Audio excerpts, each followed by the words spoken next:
Ranked passing team in the SEC, and Rex hopes to go out a winner in the Outback Bowl as we take a closer look inside Gator football.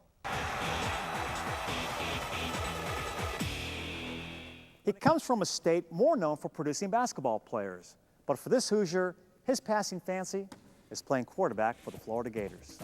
Grossman wants to throw and fires the ball down to the end zone. Touchdown, touchdown, touchdown! Oh my! I played both. I played basketball and football, and all through middle school, I was the starting point guard, and I loved to play basketball. My freshman year in high school, I started on the football team, and I had a pretty successful season. Rex Grossman is from America's heartland of basketball, but the Gator All-American quarterback chose to play the sport he's always loved.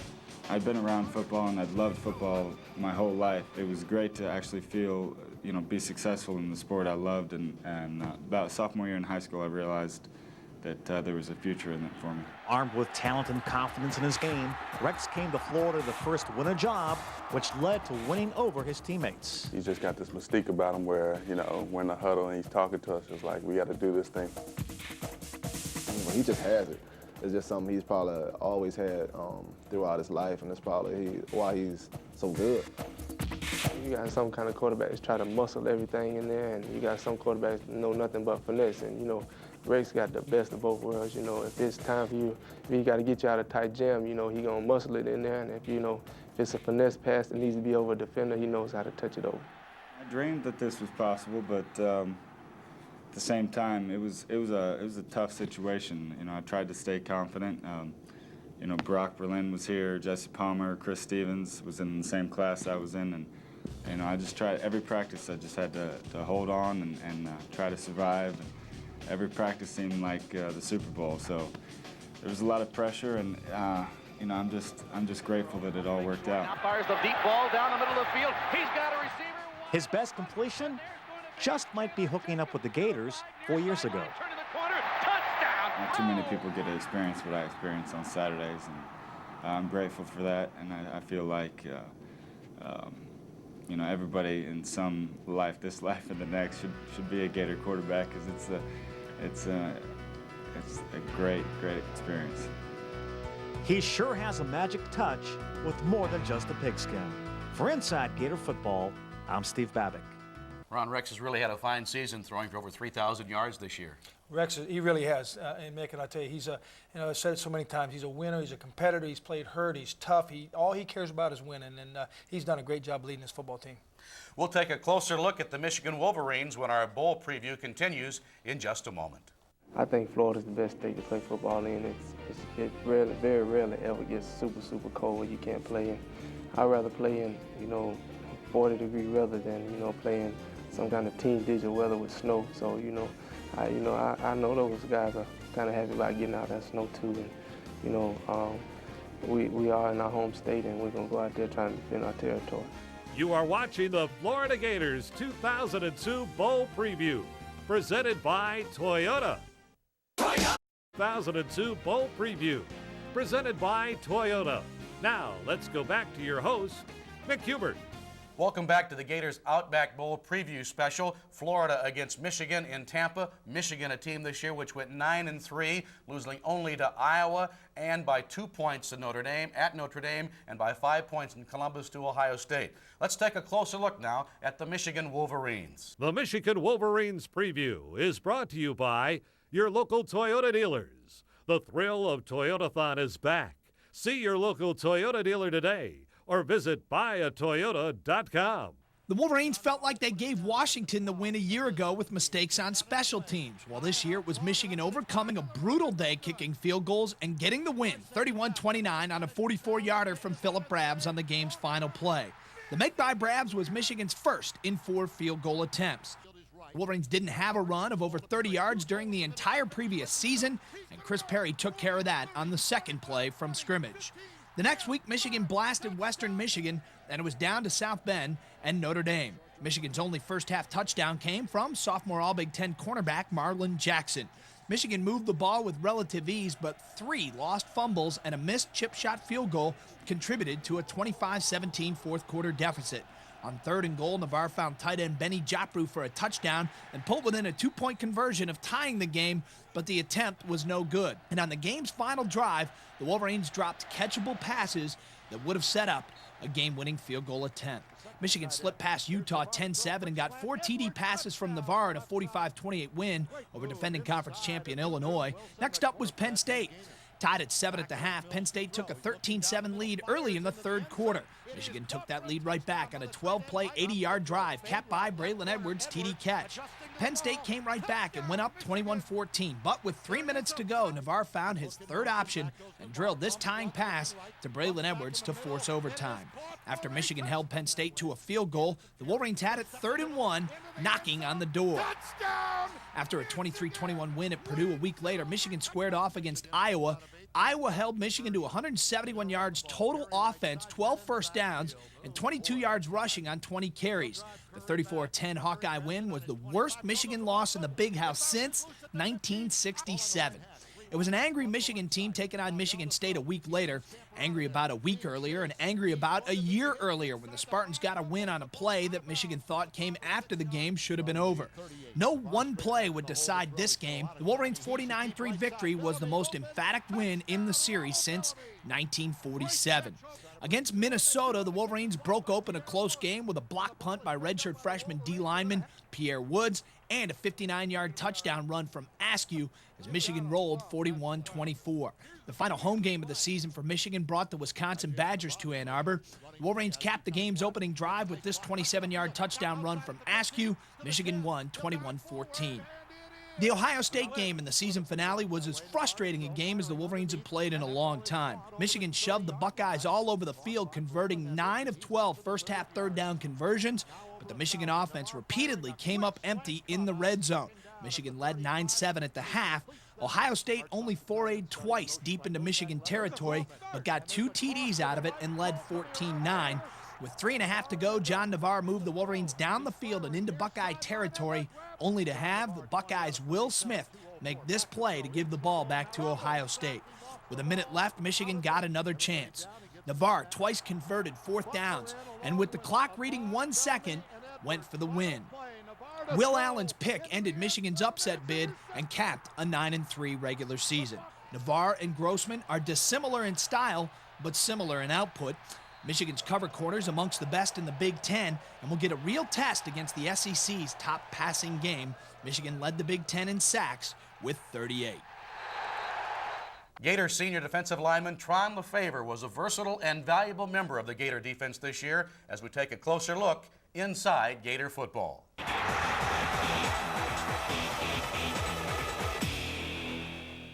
During the past 4 years, defensive lineman Tron Lefaver has sometimes lined up at defensive tackle, sometimes at defensive end. Whatever has been asked of him, he's been ready to play every day.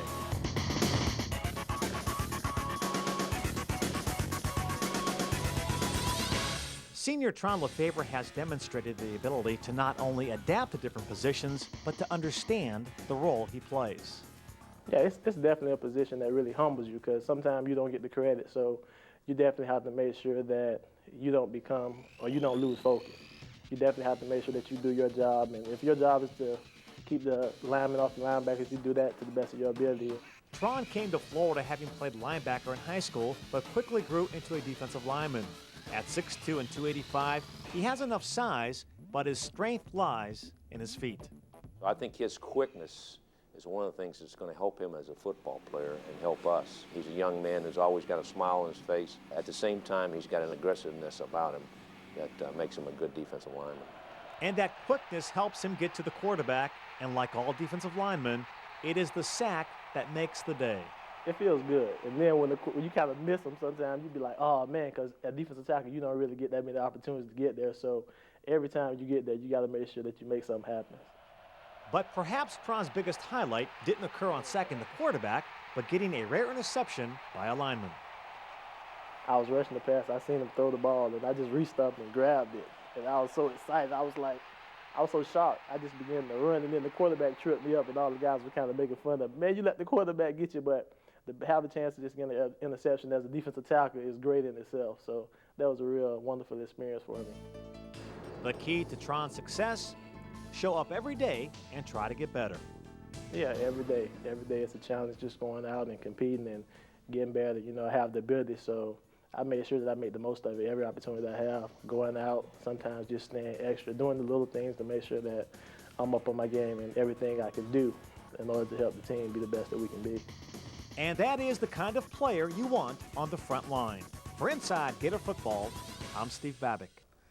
Ron Tron Lefaver, he pretty much stepped up and played wherever you wanted him to and played very well this year. You know, Tron really did. He did a great job. He came in as a linebacker, so he understands what happens back there, and he's able to do what he has to do up front. And I'm real happy with Tron and the way he's performed. He's a great player, great person, and just once again, a great guy to have on our football team. Stay with us. Our show continues. We'll take a look at the Gator defense against the Michigan offense coming up right after this. It should be a lot of fun. It'll be a great game for fans to watch, and we can go out there and play well. That'll give us a lot of confidence as well. Stay tuned for more of the Florida Gators 2002 Bowl Preview, presented by Toyota. Gators 2002 Bowl Preview, presented by Toyota. The Gator defense this year gave up 168 yards a game rushing, and Ron, third best in the country against the pass, 149 yards, 317. Your impressions of how the Gator defense matured through the season? Well, we really got better. And then once again, as a football team, that's what you have to do. And we started off a little rocky there, particularly with the second game, but we got better as the season went on. And obviously, it's going to be a big test. Michigan can run the football, and they can run it well. And we're going to make sure that we're going to have to make sure we stop the run. They appear to be well balanced, as you mentioned, about 150 yards or so a game rushing and about 225 passing. So they've got a big line as usual and a lot of skilled players. Very athletic up front. Those guys do a nice job. They really do. And they do a nice job of protecting the quarterback. The quarterback is one of those guys who doesn't make very many mistakes. They do a lot of things where it's check with me at the line, and it seems like they're able to get that quarterback's able to get them in the right place. So our defense is going to have to do a good job of moving around and keeping them off balance and really play at a high level. The quarterback, John Navarre, 55% completions. He's thrown for about 2,600 yards, 20 touchdowns, and only 7 interceptions, and that's really impressive. Well, that's what I'm saying. He doesn't make a lot of mistakes. He puts the ball where he needs to. He gets him in and out of bad plays, and that's where it's going to be very, very important. As I said, our defense can move around and keep them off balance so they don't know what we're going to do. We're going to try to run the ball, and that run first, and we run and we set up the pass, and we're going to try to do some things. We're very balanced this year, and we're going to try to keep doing that and stick to our game plan. These running backs look really big. When you take a look at Chris Perry, he's 220, and then the fullback is also very involved in the run at B.J. Askew at 233. With a very, very athletic offensive front, I mean, it's going to be important that we're able to get off blocks and make plays and wrap those guys up. It's going to be, we're going to have to gang tackle. We're going to have 11 guys to football, and we're just going to have to play the way we can play. And if we do that, we should be fine. Chris Perry has rushed for 1,063 yards, has scored 10 touchdowns. B.J. Askew, the fullback, 567 yards. He is averaging 5.2 a carry. He's got 6 touchdowns. They got a receiver, Braylon Edwards, 63 catches, so that's a lot of balls. Obviously, he's the guy you got to stop when they're throwing the football, but they're a very, very well-balanced offense, and they're going to do what they're going to try to do just like everyone else, do what the defense gives you, and we're going to have to, as I said, we're going to have to do a good job of moving around and trying to keep them off balance. The tight end, Benny Jopru, also has been effective with 47 catches on the year for Michigan, 499 yards, and he has 5 touchdown receptions. The run sets up the pass, especially against a team that has such a good pass defense. Maybe they'll have to bring an extra guy up to stop the run or whatever. Maybe we can throw the ball over their head. I don't know, but we're going to have to run the ball against them. That's the bottom line. The Gators' senior safety, Todd Johnson, remains the SEC active leader with 17 takeaways. He's been a valuable player for the Gators back there all during his career as we take a closer look inside Gator football.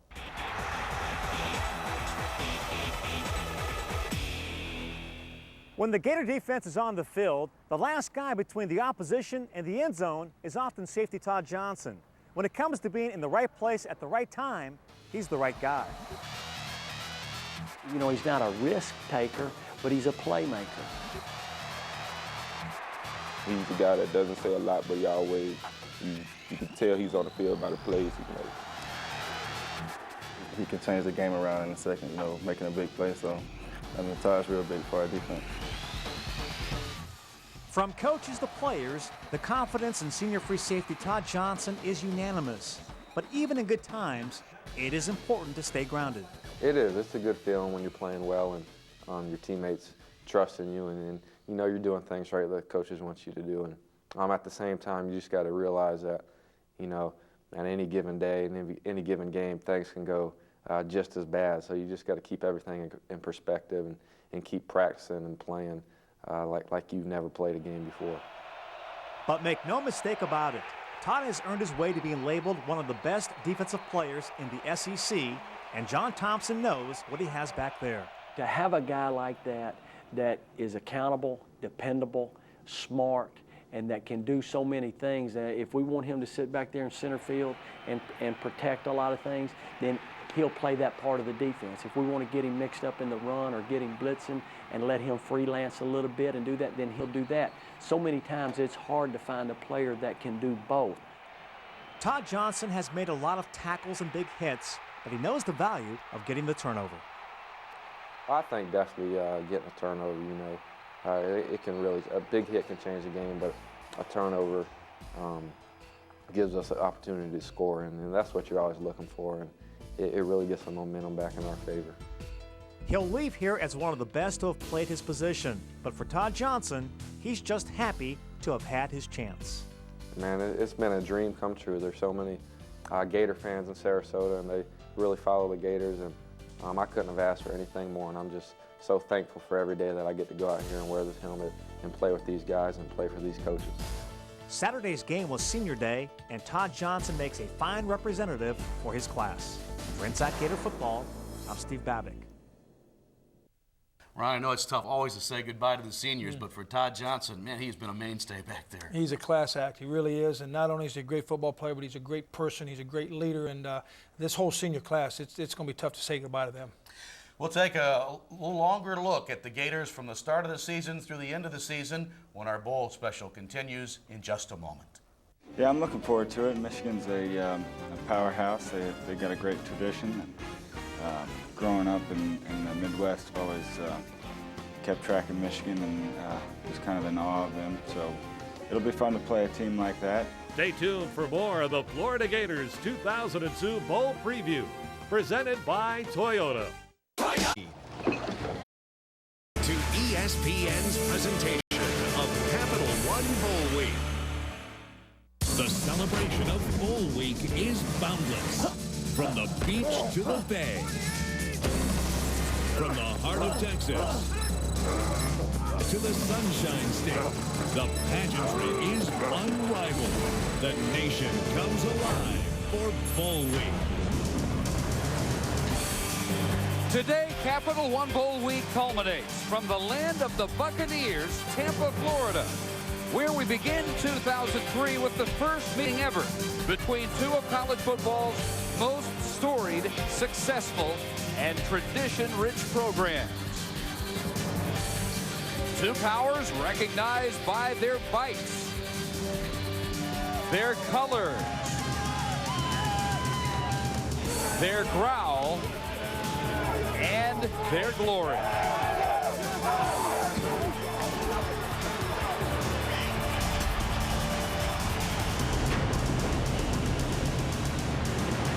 Raymond James Stadium packed 65,000 plus on an absolutely perfect New Year's morning.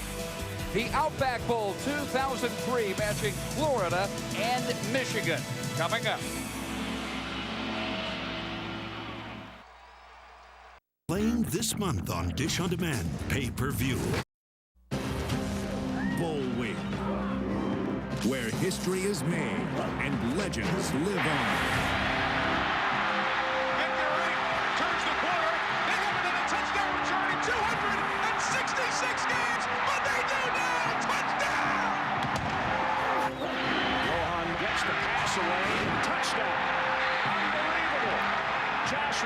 Got 1 foot barely down. Belisari got a man open and he throws it complete. Sanders tied at 28, and it's going to be a 42-yard attempt. Got it.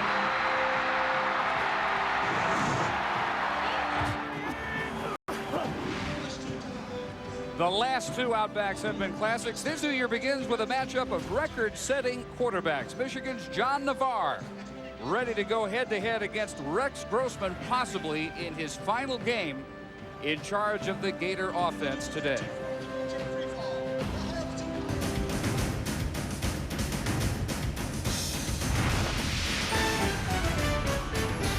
The 2003 Outback Bowl from Tampa. For the 5th straight year, Michigan closes out a season in January in Florida against an SEC opponent. In this case, it is the University of Florida, ranked number 20 against the 11th ranked Wolverines. The head coach of the Gators finishing up his first year, Ron Zook, a moment ago with Michelle Tafoya. Ron Zook, Michigan loves to run the football, but they also have 3 pretty good wide receivers. Where do you start defensively with this team? Well, I think, obviously they're a great football team, and you got to stop the run. I think anytime you play football, at whatever level, you have to stop the run and make them throw the football. One of the other things they do very well is put pressure on the quarterback. So how ready is your line for this? Well, it's going to be a great test and a great opportunity for our offense to show what they can do. And they're a great football team, and our guys are excited to play. It's going to be a great battle between 2 great conferences, and our guys are looking forward to it. They really are. Unfortunately, the rain stopped. Ron, good luck to you. Appreciate it. Thank you, Michelle. Thank you. Yeah, that is very fortunate. We had 6.5 inches of monsoon rain last night, but a beautiful new year. We ask you to enjoy our Outback Bowl, and Happy New Year to you. Bill Curry, Mike Golick, Dave Barnett. If it is Rex Grossman's last game, and he says it's going to be another 4 or 5 days before he makes that decision, you know how he wants to go out, and that is erasing the memory of the last regular season game that lost to Florida State. He would love to do that. There are 2 questions about Rex Grossman. Number 1 involves the 17 interceptions this year. That can be explained by a new system early in the year, and then late in the year, it was the fault of receivers not catching the football or tipped balls. Mr. Grossman does what every great quarterback does, and that's the only reason he has the option of coming out. He commands the respect of his football team, and you can look for him to have an outstanding day. But, Mike, there's going to be a heck of a battle in the trenches, too. Well, there is. In Florida, on the other side of the ball in defense, you heard their head coach, Ron Zook, say they've got to stop the run, and that's been their Achilles heel, giving up a $168 on the ground. Chris Perry, a 1,000-yard rusher for Michigan. They have to be successful, does the Wolverines. But Florida can turn this into a passing game, Dave. They have a huge advantage. They're number 3 in the country against the pass. Well, this is the first time ever for these 2 powers to get together. That seems a little surprising. You would think they would have crossed paths before. 5 Heisman winners, 242 All-Americas, 4 national championships, 47 conference championships on this field in Tampa today. And it is perfect, absolutely glorious to ring in 2003. Ernest Grant and Taylor Jacobs from the University of Michigan. Down on the field, John Navarre getting set for Michigan. Rex Grossman for Florida. Let's send it down below and welcome again Michelle Tafoya. Well, Dave, Rex Grossman, as you said, expected to make that decision in about 5 days. January 5th is the day he's projecting to make his decision and announce whether or not he will stay at Florida. He's done all the research, you guys. He's talked to the NFL GMs and coaches. He even talked to his old coach, Steve Spurrier, now with the Redskins. And when I talked to Ron Zook about it, he honestly doesn't know what Rex's decision is going to be. But one thing he does say, and Bill, I'll throw this one to you. He says if Grossman does come back, it'll be under Zook's terms, not Rex's. That one's open to interpretation, don't you think? Yes, indeed, and thank you for an opportunity to respond to that. Any good football coach wants to control his own destiny with his own team, and especially in the sensitive situation Zook is in. I think he was very wise to make that clear, and Rex understands that. And if he comes back, he knows that he wants to be a part of the team and not have special considerations. And it's certainly good to talk to the GMs, and you want to find out where the possibilities are. But I got to believe from the standpoint, guys, of quality of quarterbacks coming out, talking right off the top with Byron Leftwich and Carson Palmer, could be the first 2 quarterbacks taken, then down another 4 or 5 quarterbacks deep. It may behoove Rex to stay another year, and he would be, I think, a little more toward the top than he would now. Right now, you're talking possibly end of the 1st round, 2nd round at best. Possibly could drop a little more than that. I think he's going to come back because he loves playing football in college. I really do. And plus, he doesn't have the financial strain that a lot of people do. Yeah, the one thing I would add, Mike, is you were pretty much right on line. Rex Grossman himself says he's been projected low 1st round to high 3rd round. It might be a different story next year. Yeah, he can certainly improve upon that. Again, the quality of quarterbacks, and not to say Rex is not an excellent quarterback, but what's out there right now going to go 1 and 2 or number 1, and then when the next team that needs a quarterback, possibly the Chicago Bears, that won't include Rex Grossman. He could elevate himself to in that area next year, possibly. I don't think he cares about any of that. I think he just wants to get in the training camp and have a chance. But I also, and I don't even know the young man, but I think he loves playing on this team. and I think he'll be back. That's just my opinion. And I agree. I think so. But it has to be a business decision at some point, and somebody is going to tell him, be it his father, be it people surrounding the situations. Listen, it's not going to work for you as far as where you'll go in the draft. That has to be a consideration when you're thinking about it. But right now, all he's thinking about is playing this football game and getting a win for the Florida Gators. That's his gift. He knows how to focus when it's time to lead his team. He is a terrific football player. And now it is about all the Gators and the Wolverines. Florida has won the toss and elected to receive. Rand Carthon and Kelvin Kite are back deep for Florida, finishing up its first year post-Spurrier under Ron Zook. And they come in ranked 20th, 8-4. They were 6-2 in the SEC. They are in their 10th consecutive January Bowl. Troy Nienberg has teed up. Philip Brabs injured in pregame warmups. He's been handling the kickoffs for Michigan. But a hip flexor problem earlier this morning, and so Nienberg has it teed up, and the Outback Bowl is underway. Happy New Year. Hope you enjoy this one to be in 2003. And Florida will start at its 20. And if it is for the final time, Rex Grossman knows how he wants to go out. The nation's leader last year in total offense. He fell to 24th in total offense this year, but a new offense seemed to kick in for him sometime around mid-season, and in his last 5 games, he was very sharp. And it didn't hurt at all that number 6 Taylor Jacobs was back full speed. Last time we saw him was in the Orange Bowl, 10 catches for 170 yards, 2 touchdowns. Gators are set to go. We have a MAC officiating crew. Taylor Jacobs, healthy again, sprained his right knee against Georgia, but number 12 in the nation and number 1 in the SEC at 64 catches for exactly 1,000 yards and 8 touchdowns in just 10 games, having missed 2 because of injury. Finally ready to go. And the Gators with 2 tight ends. And Grossman on play action, ready to go deep. Right off the bat for Jacobs, who gets tangled up in the single coverage with Marlon Jackson and incomplete. The offensive line for the Gators features no seniors, 2 freshmen, including the first true freshman to start on the offensive line for Florida in 10 years. That's Randy Hand, the right tackle. Michigan up front. Couple of seniors, couple of juniors. Rumashek, now a 2-time all Big Ten defensive end, leads that group. Getting to see Florida call the plays from the line. It's not a 2-minute offense. It's a no-huddle offense. They'll stay at the line. Rex Grossman will call the plays from there. Looks like seems to be issues with the clock. Second time the referees have gotten together.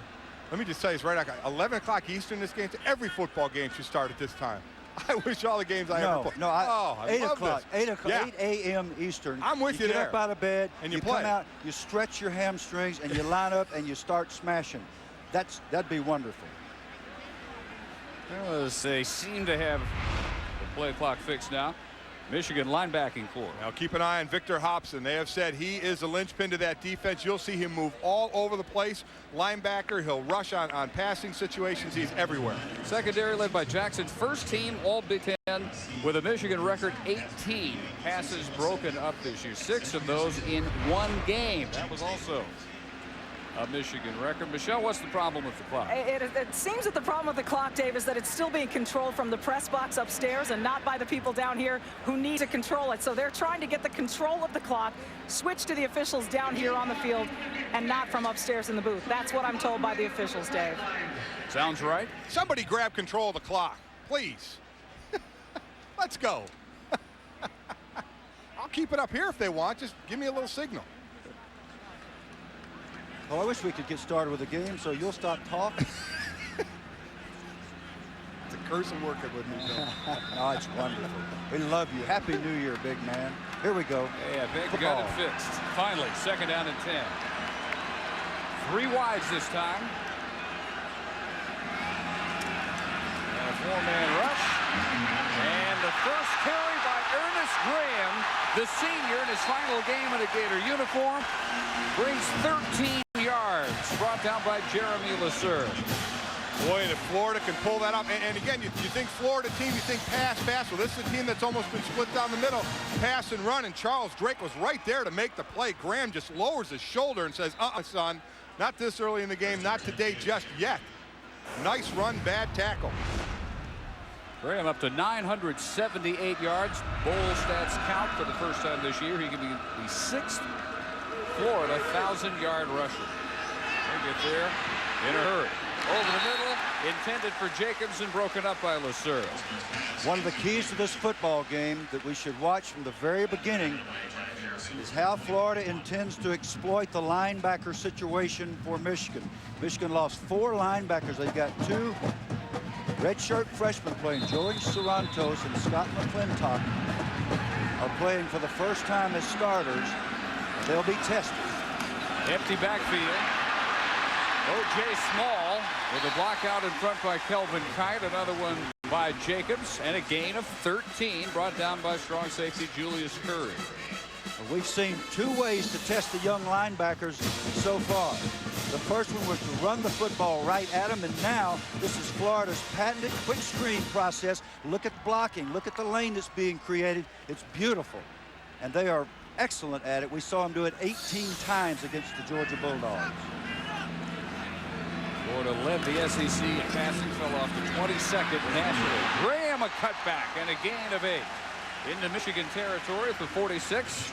Another tackle in the secondary by Charles Drake. Well, this is a great start for Florida to be able to run the ball, not have to concentrate on the pass at this point. And Bill, you mentioned the quick screens, the slip screens, the jailbreaks, all those to the outside. We said they ran 18 against Georgia. Georgia had a couple of excellent linebackers in Tolbert and Boss Bailey to run them down. Here you're talking about some redshirt freshmen that are going to have to try and get sideline to sideline.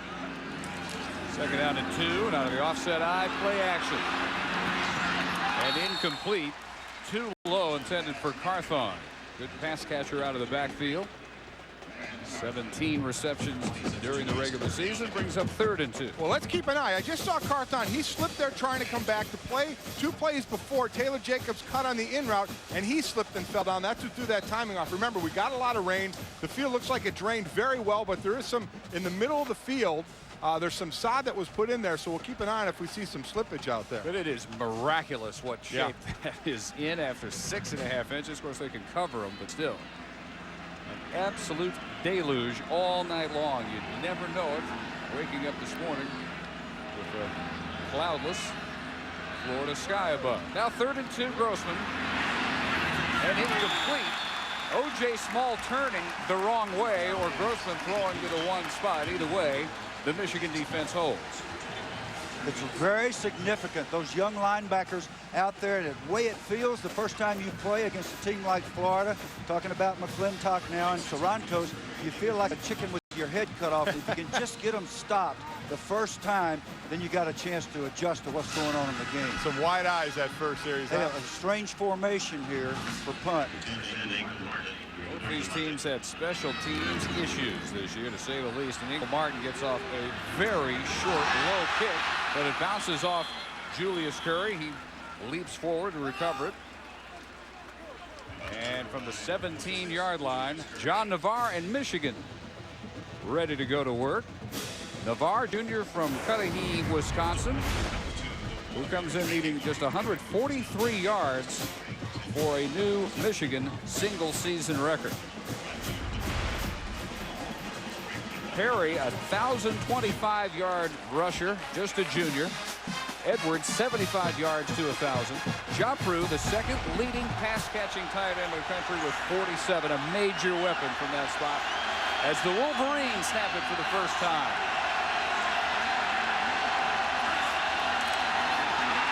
And a bad snap, covered by Navarre. The offensive line for Michigan lines up this way. And again, you got a bunch of road graders up there led by Tony Pape and by David Boss, both all Big Ten guys. They're, all these guys, 300-pounders, just mean guys that'll get in your grill, and they have to today. They have to get a running game. And across from them, Ian Scott, back full speed after knee surgery November 12th. The scholarly defensive tackle is a superb player, back full speed now. Excellent pass defense, third best in the country, the Gators. And Navarre into the air for the first time. Short toss complete to Jopru, his 48th catch of the year. And it'll bring up third at about 6. The linebackers for the Gators are led by Hardman with 156 tackles. He models his game after Junior Seau. Not a bad role model. And in the Gator secondary, Johnson, a two-time first-team All-SEC with 17 career takeaways at his tops among all active SEC players.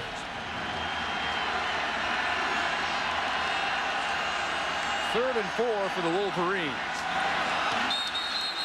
And whistles and movement by Benny Jopru. Should be called on the defense. Yeah. Ian Scott's in the neutral zone, causing the movement by Jopru, the offensive player, and the rules indicate that the call should go against the defense, and that's a deadly penalty for Florida. Prior to the snap, false start on the offense, 5-yard penalty, third down.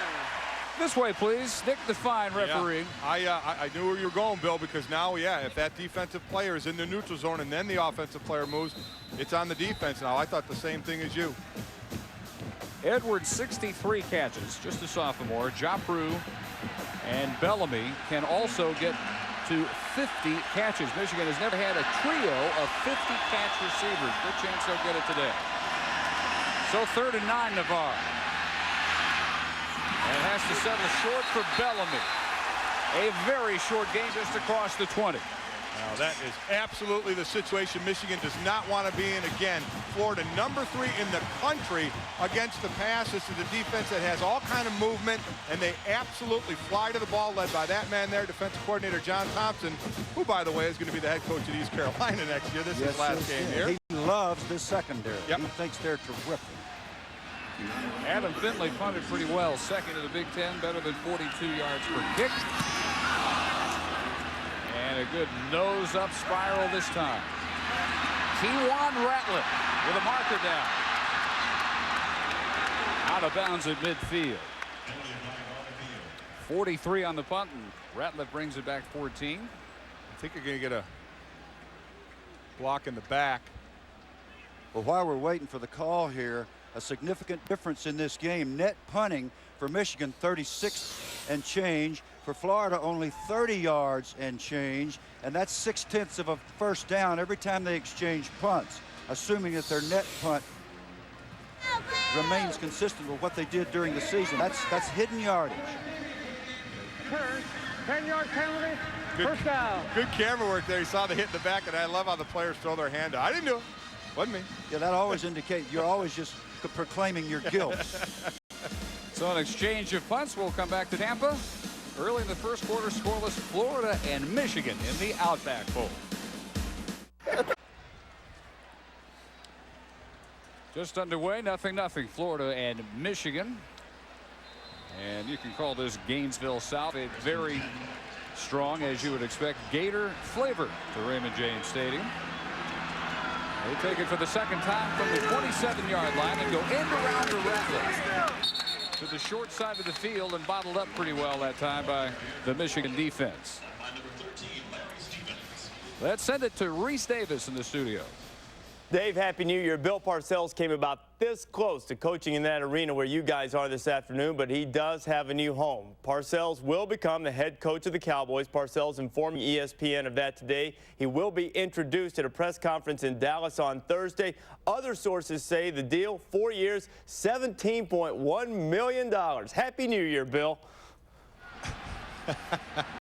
And someone should check, because I think hell just froze over. You are not kidding. 2nd and 10, Grossman gun. And a nice stretching catch by Kelvin Kite across midfield. Junior, good for 24 yards, covered by Charles Drake.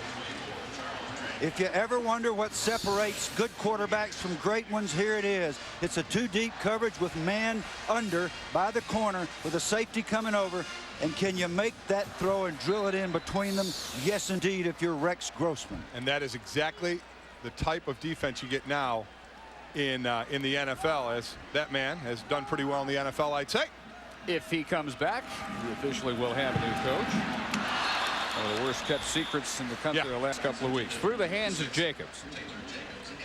Taylor Jacobs, a year ago, the player of the game in the Orange Bowl. 10 catches, 170 yards, 2 touchdowns as the Gators blew out Maryland. It turned out, no one knew it at the time, that was the close to the Spurrier era. And the Zook era has begun with 8 wins.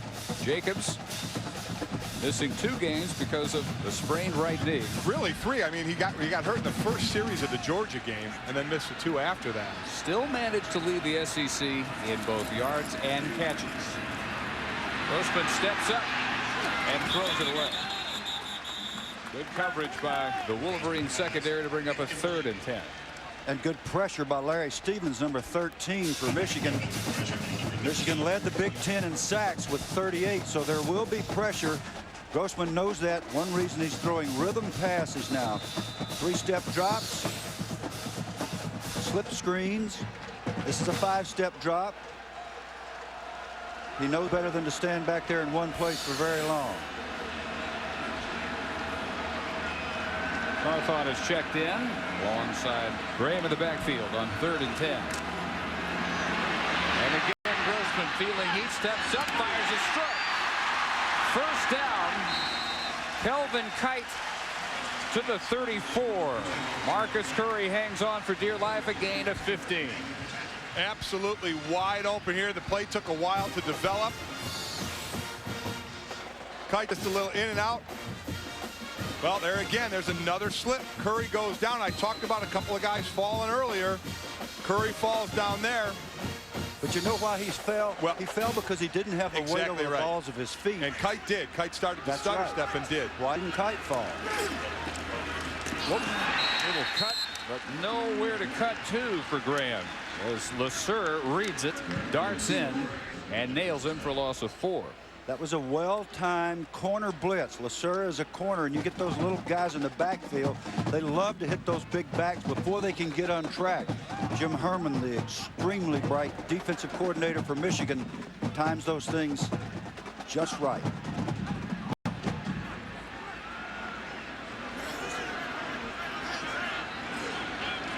Grossman up under center. And they try to set that one up. That's almost a backwards pass right down the line for O.J. Small, but it is incomplete. Michelle, do you have a word or two with Emmett down there? Yeah, he is down here, Dick, but he's not real talkative right now. I just spoke to him. I said, hey, Bill Parcells just announced as your new head coach. He said he has no comment. And I said, you say you have no thoughts on this? He goes, oh, I have thoughts, but I'm going to reserve them till a later time. And I said, well, how about if we talk about the Gators? And he said, I know you're going to slip that question in on me, so I'll I don't think he's interested in talking about Bill Parcells or his future right now, Dave. Plenty of time for that. Right now it's all Gators for Emmett. 3rd and 14. And well protected now, running at the time and finding no one open. Now Kite, but he threw it over the wrong shoulder just as Kite broke free.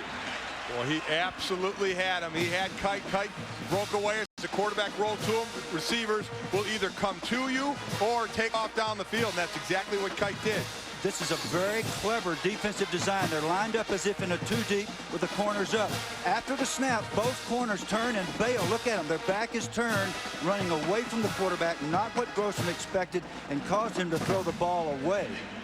See if Ingle Martin can do better than the 29-yarder he managed on his first kick. Not much. Wow, they still got punting issues. Oh, that's going to be the halo rule, and I believe he tripped over him, so if there was contact, would that be the 10-yarder then? He didn't run into him now. Ennia's 10 now. Ennia's 10. That's right. 10. I'm sorry. That's right. They are so happy to have Julius Curry back full speed. He missed 4 games. Here's the call. Interference with the opportunity to make a catch. 2-yard belt violation on the kicking team. 10-yard penalty. First down. They had some mishandled punts by the other Curry, Marcus, on the team. But Julius is extremely adept at catching footballs, as he did right there. That was Casey Griffith on the offense. Only a 19-yard punt, netting 9. 0-0 in Tampa. Back at the Outback Bowl in Tampa, where it is scoreless between Michigan and Florida. We've got something going on here in Tampa that you don't see at a lot of bowl games. We have two defensive coordinators on hand. Charlie Strong, who is the incoming defensive coordinator for Florida, and John Thompson, who is the outgoing defensive coordinator for Florida, on his way to East Carolina. The two talked and joked before the game. Chris Perry bursting off tackle for a gain of 16, Michelle. Well, it's interesting because so often if a defensive coordinator or offensive coordinator is taking another job, they move on to that other job before the bowl game.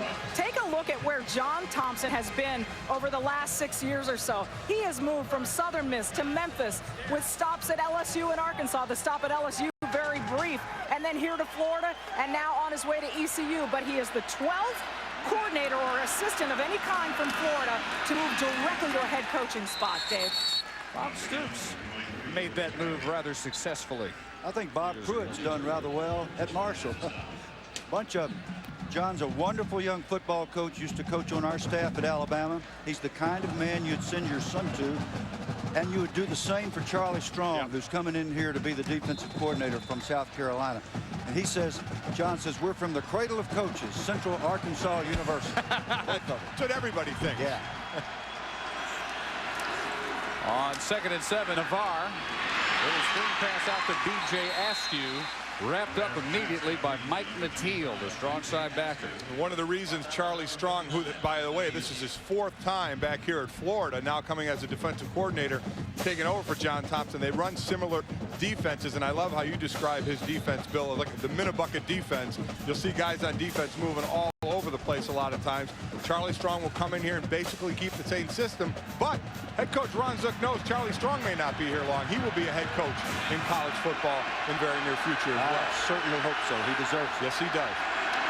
Excellent 3rd down team Michigan. They run it and fool nobody. Perry buried by Nateel.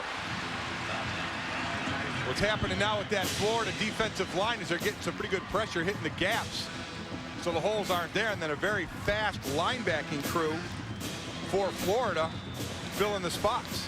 But John's whole theory of defense is that you don't want to show the opposition where you're going to be. So his people move around so much, as you indicated, Mike, but they always hit the correct gaps at the snap of the ball, or they're supposed to. I shouldn't say always. Yeah. This time Andy Minery handling the punt. And it's going to be down at the 2.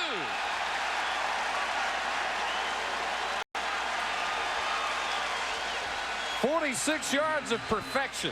Number 25, Ernest Shazar. We were at practice the day before yesterday, and the sports information people said, watch this guy in special teams. He is dynamite.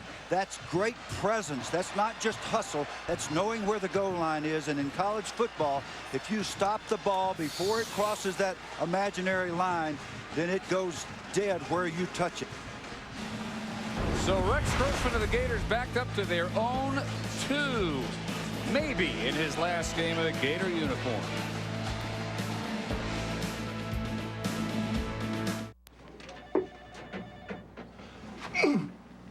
Homer, yes. Nice. Yes, Nice. yes. It only bounced twice. No, I pured it. So what? Okay? It's a home run. No, Yeah, it's a it didn't- double. No, it didn't even hit the back of the shelf. You bounce it That's a homer. twice, it's a double. What are you talking about? I'm talking about rules. Doesn't hit Those the back, aren't the rules. You're it's a talking double. about making up the rules. No, okay? I'm talking about, look, I play with shoes, you don't. So That's what? a rule. I have a medical condition. This is why no one wants to play with you. Why, because I'm right and Spoils I'm better at it than you? 1 out of every 3 seniors will have a serious fall this year. When you fall, your chances of reaching a phone are very unlikely. Don't risk injury, ending up in a nursing facility, losing your home and independence. Life Alert can help. Push this pendant, and Life Alert Security Center will summon the help you need, fast. Call toll-free 1-800-423-9900 to get your free information about Life Alert. Call now, 1-800-423-9900.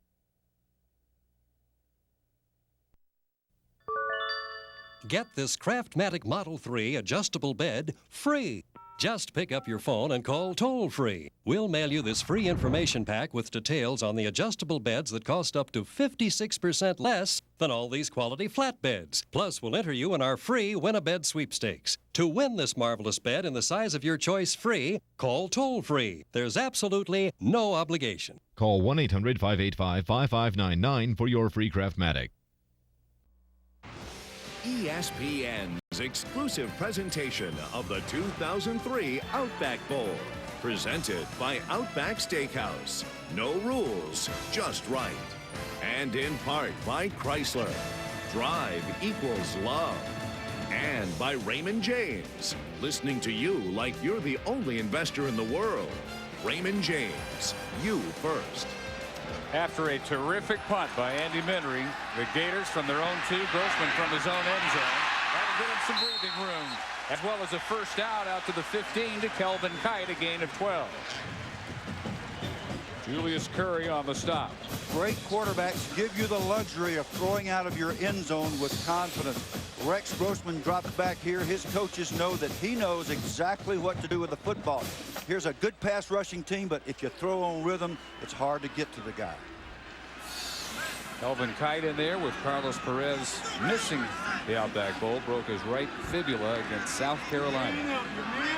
Had 58 catches at that point. Little option. Bowles a tackle over at the 25 and gains 11.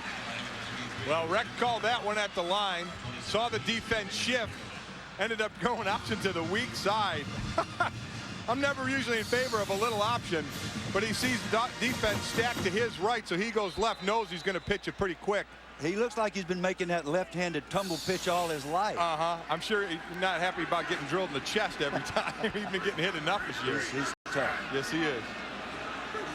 Take the Gators long at all to get out from the two-down bad snap, chased back down to the 5, and wrestled away from Michigan. Alain Kashama takes it away from Grossman.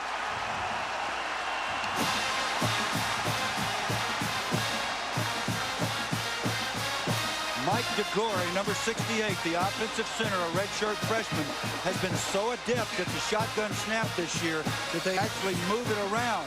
This was snapped off to the left of the quarterback when he was not expecting it. And the way this normally happens, the quarterback gives a snap count, and then the center is to snap the ball at his own discretion. There was a mix-up between Grossman and DeGore, and a fantastic opportunity for the Michigan offense. Gators didn't fumble much at all this year. What a place to commit the game's first turnover. Michigan at the Florida 3, first and goal. Perry tried to bounce off the pile. He will lose a yard. Todd Johnson up to force it from free safety. What an early gut check this is going to be for that Florida defense, if they can say, okay, got the turnover, we're going to hold you to a field goal attempt, though. Excellent job there on first down, and let's see if Michigan works in that play action a little bit or just tries to ram it right down Florida's throat. I know John Thompson, and they need to throw the football. And I'll guarantee you that offensive coordinator Terry Malone knows that too. Two tight ends. Second and goal. Perry again to the middle. Right to the goal line and in. Touchdown. See there? Very beautiful That's why pass. I'm the expert on this kind of stuff. Just knock him off the ball and run it up the pipe. That was excellent. Perry, he was laying on the player, so he wasn't down, so he just kept lunging forward.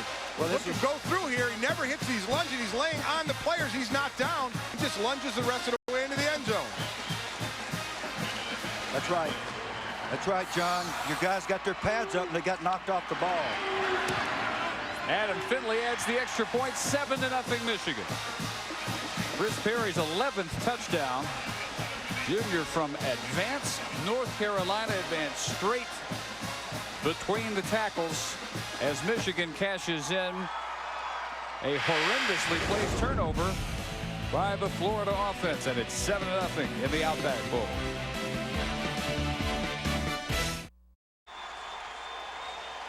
7-0 Michigan. Aerial coverage for today's Outback Bowl, courtesy of the Outback Steakhouse Airship Bloomin' Onion 1. The Outback Steakhouse Airship specializes in college football and golf coverage. Look for the Bloomin' Onion at sporting events throughout 2003. I look for the Bloomin' Onion right up here in the booth. We're on our second one. Look quick. The thing disappears when it moves over toward. Why is it sitting in front of your place? Oh, and this stuff is so good. You guys go on without me. Carthon back along with Kite. Troy Nienberg. With the wind at his back. Ratliff on the return. Out to the 23 and to the studio to check in with Reese. Dave, in the Cotton Bowl down in Dallas, LSU a 3-0 lead on Texas. We just saw the Michigan defense make a big play. Texas does the same. Corey Redding, the fine senior with the strip. There's Lee Jackson scooping and scoring. Texas with a 7-3 lead in the Cotton Bowl, and no Bloomin' Onion here in the studio. Well, not for very long up here either. Don't feel too bad. First and 10 Gators at the 23-yard line. Having handed Michigan a gift of an early lead. Fake to Graham. 3 maize and blue jerseys surrounding Grossman. Here's the gift that Florida offered to Michigan, which Michigan was able to convert. And it's impossible to tell who's at fault. You'll see that Grossman offsets slightly to the center's left. The snap is high and over his pad. Grossman is looking the other way. It could be either Grossman or the center DeGory's fault. But nonetheless, it was a free gift to Michigan. Draw play. Out to the 29. 3rd and 4 from there. Friday, Chris, Lee, and Kirk have all the news and notes surrounding the college football championship game, bringing it to you live from the Tostitos Fiesta Bowl in Tempe, beginning at 7 Eastern Friday on ESPN. College Game Day BCS special as Miami and Ohio State get closer to deciding the 2002 champion.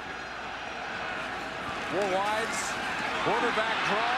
Plenty of room for a first down. Grossman keeping to the 39 for 10 yards. Hey, Mike, he went to the power back offense. Excellent call. Or Grossman just reading, seeing linebackers were getting out of there. He knew he had the middle wide open. He said, all I have to do is get to the sticks and get the first down. Watch how it opens up. Here's the only linebacker going out into coverage. He knows this is going to be wide open in here. Great job of realizing that right away and taking it right to the sticks. Say we got a new set of downs. Scott McClintock running out in coverage. Not bad to be ahead 7-0 with 1 first down. Graham to the 44. Florida moving it pretty steadily around this spot on the field. We should also mention that Michigan had a missed center quarterback exchange when Navarre was under center. Right, first but play. he was able to fall on it. And that's the kind of detail stuff that happens when you get in a bowl game. Yes, you've practiced a lot, but you haven't played a game in over a month usually. Under center for 2nd down and 5, and another draw play. Carthon. Look at the room right up the middle. You don't expect to see Michigan gash like that, but time and again on this drive they have been. Well, we're going to stay on this theme because this is what Florida's going to do. Continue to exploit the young linebackers. McClintock, this time they get a block on Hobson right here in the middle. You can see he's tied up and he's the main man, as Mike indicated at the top of the game. So a nice gain, a good blocking scheme. Across midfield, Carthon. 4 or 5 yards every first down. They'll take it. 7-0 Michigan. 2.5 minutes to go in the first quarter from the Outback Bowl. Happy New Year. Dave Barnett, Bill Curry, Mike Golick, Michelle Tafoya. Raymond James Stadium on a glorious day. And boy, about 12 hours ago, you wouldn't have given many odds for the chances of that. Tampa inundated last night by 6.5 inches of rain. It was a frog strangler. It was. You like that. Play fake. And Grossman gunning deep for Jacobs, overthrown in the end zone. Dave, I'm sorry, Dave, to veer away from the game like we so seldom do. What is a frog strangler? It's what you experienced last night with your funny little shorts when you were going over to the restaurant and the water was up to your waist. That's what that was.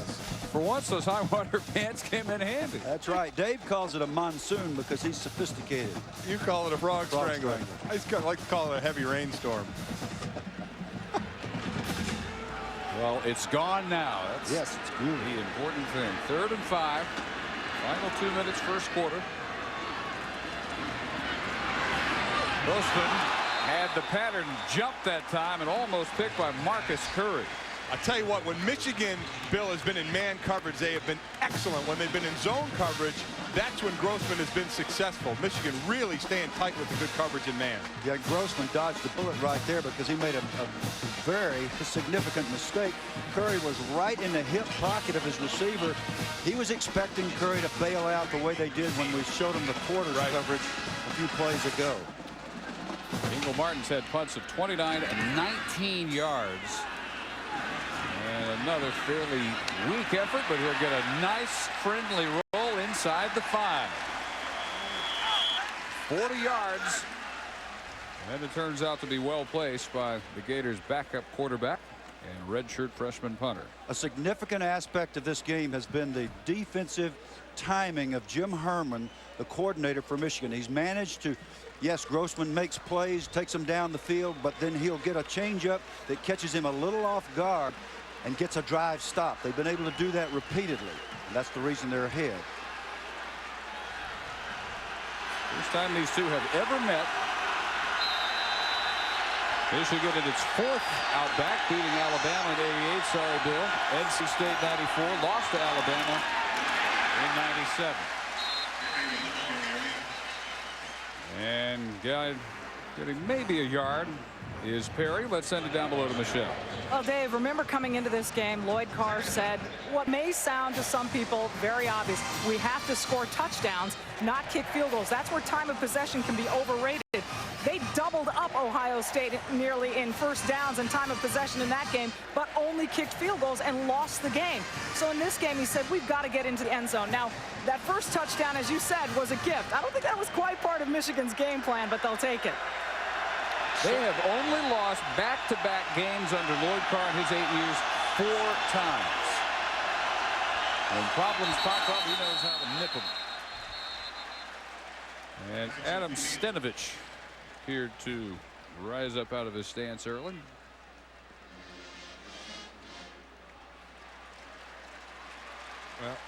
Well, let's see exactly what Michelle was talking about against Ohio State. That's amazing. That is incredible. I mean, look at this. 14-248. Yep. And that's the team playing for the national championship. This Michigan team essentially dominated them. And field goal. So and I remember he said it to Michelle. He said, it may sound funny, but we have to score touchdowns. But it's exactly right. You cannot settle for that 3, or that's what happens against Ohio State. Just what happened. 2nd and 12 from the end zone. Navarre complete. Askew, the 2nd leading rusher and 4th leading receiver. Added up, he was the team MVP as both a fullback and a tailback. Senior from Cincinnati. And Michigan showing confidence in John Navarre, who had only 7 interceptions this year. Really takes good care of the football. He's a big, strong guy. The coaches feel like he has marvelous potential to continue to improve and maybe eventually hold all the records for quarterback play at Michigan. Big field position play right here.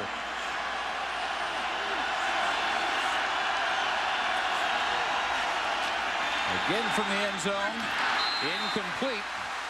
Off the hands of Braylon Edwards, and really the first time Navarre has looked to his leading receiver. And there's that footing thing again, Mike. I don't know if the field, you were down there on it before the game. You said there are some spots. There are some spots. It was just a little damp. Some turf in the middle of the field, but this was on the outside. But we've seen enough guys slip to believe there has to be some kind of a problem. So if that is the case, and Bill, you've said it time and time again, you've got to shorten up your stride. You got to get on the balls of your feet when you're making the break. Here's that field possession I just talked about. Adam Finley almost all the way back in his end zone. The Gators come after him. Tried to draw a flag and didn't. Ratliff passes on the fair catch. And is knocked backward. A terrific punt, 49 yards by Finley. Let's check in with Reese Davis. Dave, you know Chris Sims' last game at Texas in the Cotton Bowl. Wouldn't it be nice if LSU, if they let him on the field? 3 plays, no yards so far in the first quarter. LSU's dominated time of possession. Marcus Randall, a Brandon Toefield here, and the Bayou Bengals on that touchdown, now up by a field goal at the end of the first. Those neighboring states, and the last time they played was 40 years ago today. Wow. In the Cotton Bowl. Ernest Graham looked for Michigan to make some adjustments because the last time Florida had it, they ran at will between the tackles. That'll end the first quarter. And total yardage would favor Florida, 103-40, but the scoreboard doesn't. That was Brandon Williams on that great play. We didn't get a chance to recognize him. Number 12 for the Wolverines. Great play on the punt coverage. 1 quarter done in the 2003 Outback Bowl from Tampa. 7-0 Michigan.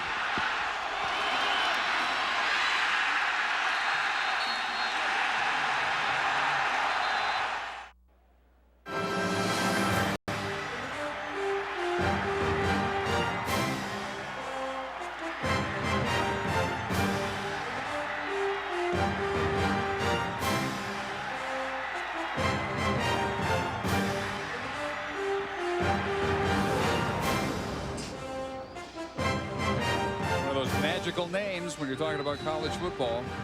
Michigan Wolverines against the Florida Gators, and we'll start the second quarter with Michigan leading 7-0. 2003 Outback Bowl on a glorious New Year's Day from Tampa. Grossman play action over the middle, wide open Carthon. Nice cut to get inside the 10, down to the 2, first and goal. Ran Carthon 51 yards on the catch and run.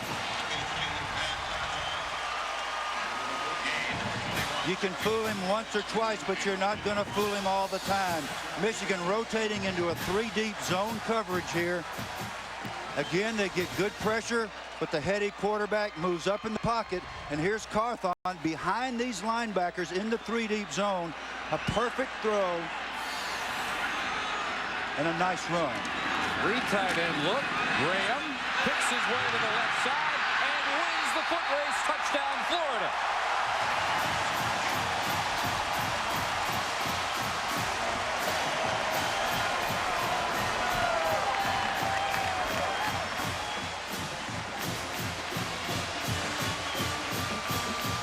Excellent play to get down in that position to finish up with the touchdown here to Graham, who tried to get it on the inside. Ends up bouncing it to the outside. Just a foot race to the corner, all set up by the great play action pass. Carthon was the fullback lead blocker in that play action pass, and rarely is that person accounted for, and we saw he wasn't as he ran right down the middle of the field to set up this touchdown run by Graham. And a member of the extra point team taking his sweet time to get out there, Shannon Snell for Florida. And they have run out of time on the play clock. Now here's an interesting question. This is a biggie. Do you waste a timeout? The flag was thrown. You'd much rather have the 5-yard penalty. Some player turned and indicated timeout. You don't want that here. You just take your 5 yards and you kick the extra point. Extra points have not been automatic for the Gators this year. Matt Leach has missed 5 of 32.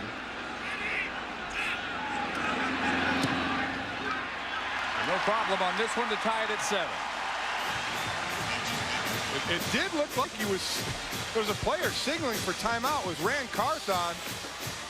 Look over here. He's going to turn. It looks like he's calling timeout. But this guy here doesn't see him. Sir, Mr. Referee, what are you doing? He was signaling timeout. You need to blow the whistle then. Well, they were just very fortunate there. Yeah. And Coach Zook's got him over there instructed. First, he's going to get on Shannon Snell because Shannon did a no-show. Yep.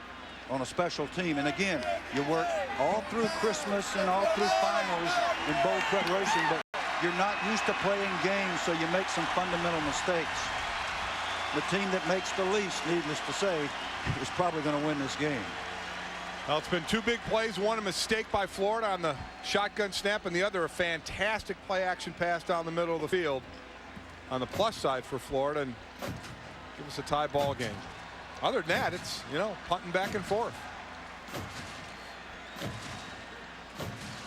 Big play so far. Matt Petrovich.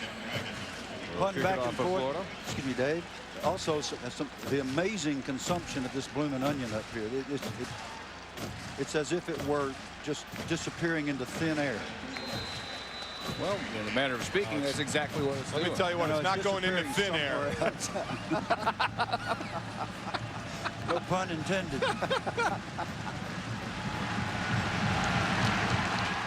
Petrovich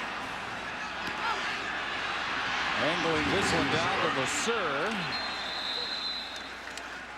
And out to the 25. Our Outback Steakhouse ESPN game track. First big play, the Alain Kashama fumble return inside the 5. Leading very quickly to a Perry touchdown. Carthon, though, this catch and run for 51 yards down to the 2 for the Gators. Followed immediately by the touchdown run by Graham. So tied at 7. Just getting started really in the second quarter. Navarre incomplete.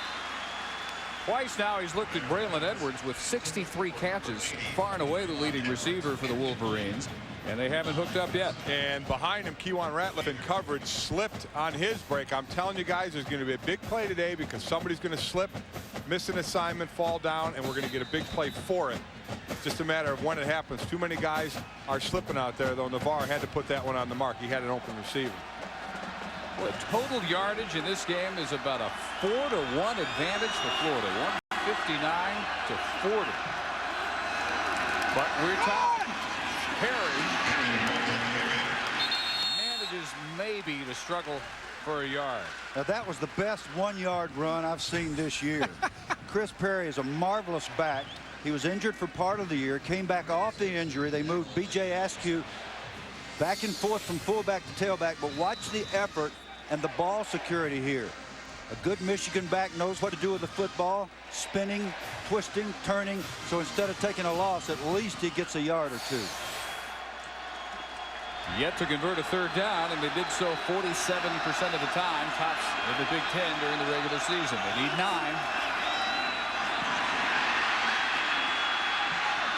Navarre incomplete. He was almost past the line of scrimmage when he fired for Ronald Bellamy. Got to make that catch. You've got to make that catch.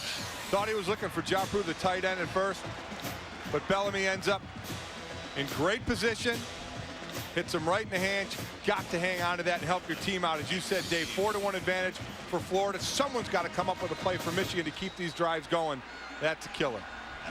He's been punting well. Ratliff standing back at his 35. Gators come after him, almost get him again. They've been close twice. And they force a very short kick, which will be down at the 45. Just 18 yards. All the momentum right now belongs to the Gators in a 7-7 tie early in the second quarter in Tampa.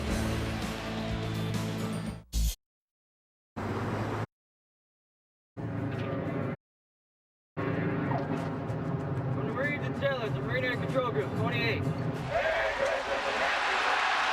run broken by Graham.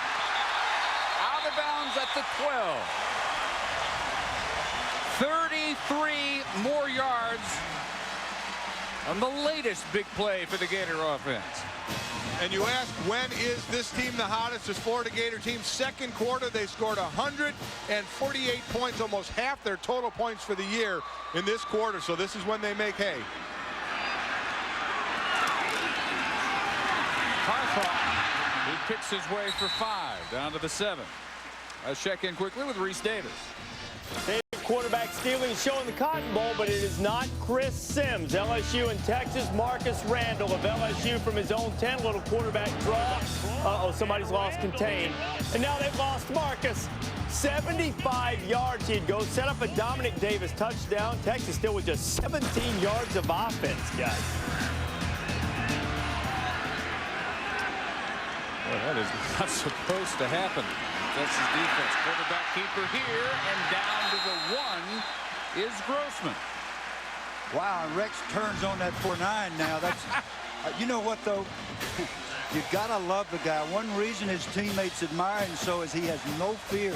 He'll run that option. He'll take it up in there. He's a passer, but he doesn't act like a prima donna ever. And that is a called play. So anybody thinking he just pulled it down and ran with it, that's a called play at a lead blocker up through the middle.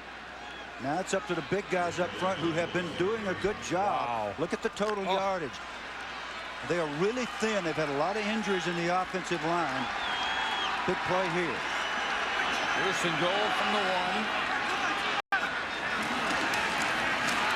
And it is Graham for another touchdown.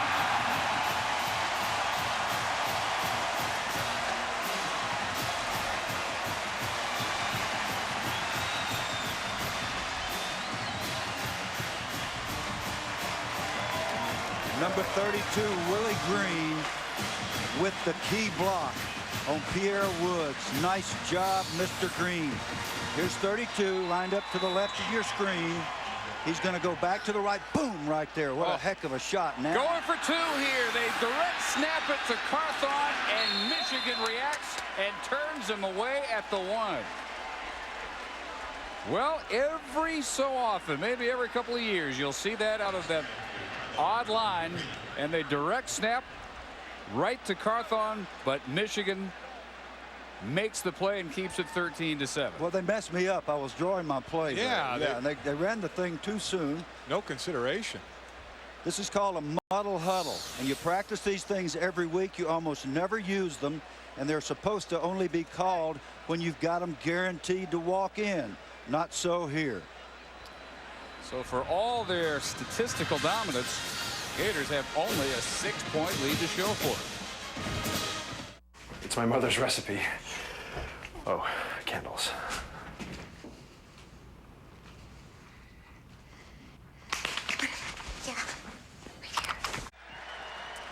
Well, except for leading by only 6, we've seen one team dominate another about as much as you can when you're talking about the number 11 team in the country. 204 to 42 total yards. Yet only a 13-7 lead for the Gators to show for it. We talked about how Michigan had to establish the run. They only have 25 yards rushing. It's been Florida who's been doing the running today. Michigan has got to sustain some kind of drive.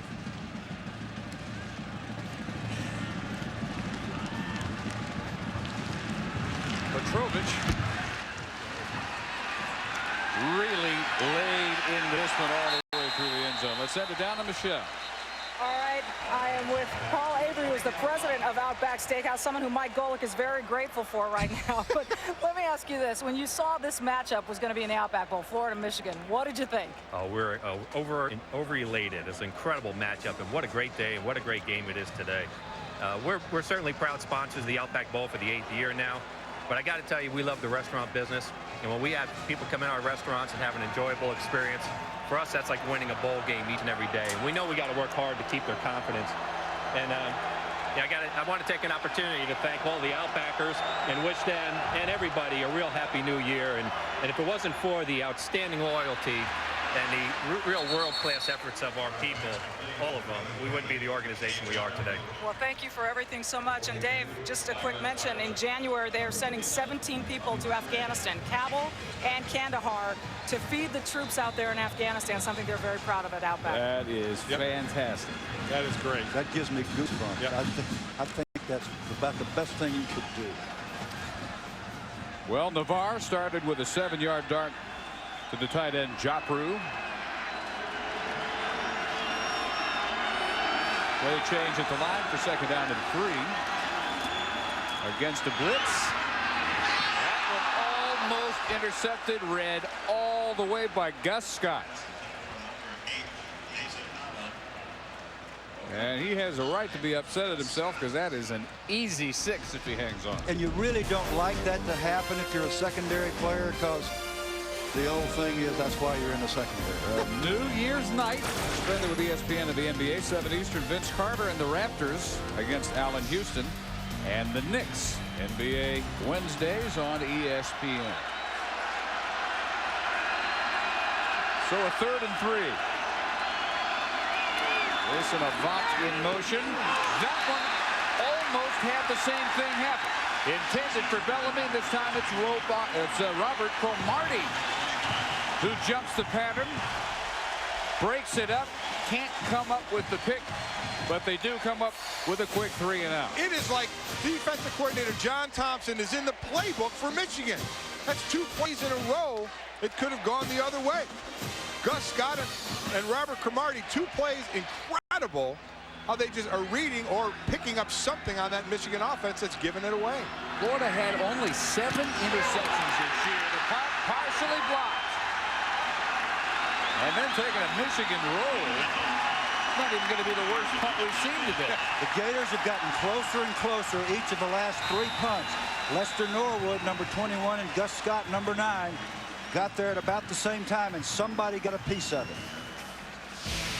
They get 19 yards out of this. Looks like Gus got a hand on it. College basketball on ESPN. It's a primetime doubleheader. ESPN's exclusive presentation of the 2003 Outback Bowl. Presented by Outback Steakhouse. No rules, just right. And in part by Dodge. You can take life as it comes, or you can grab life by the horns. Dodge.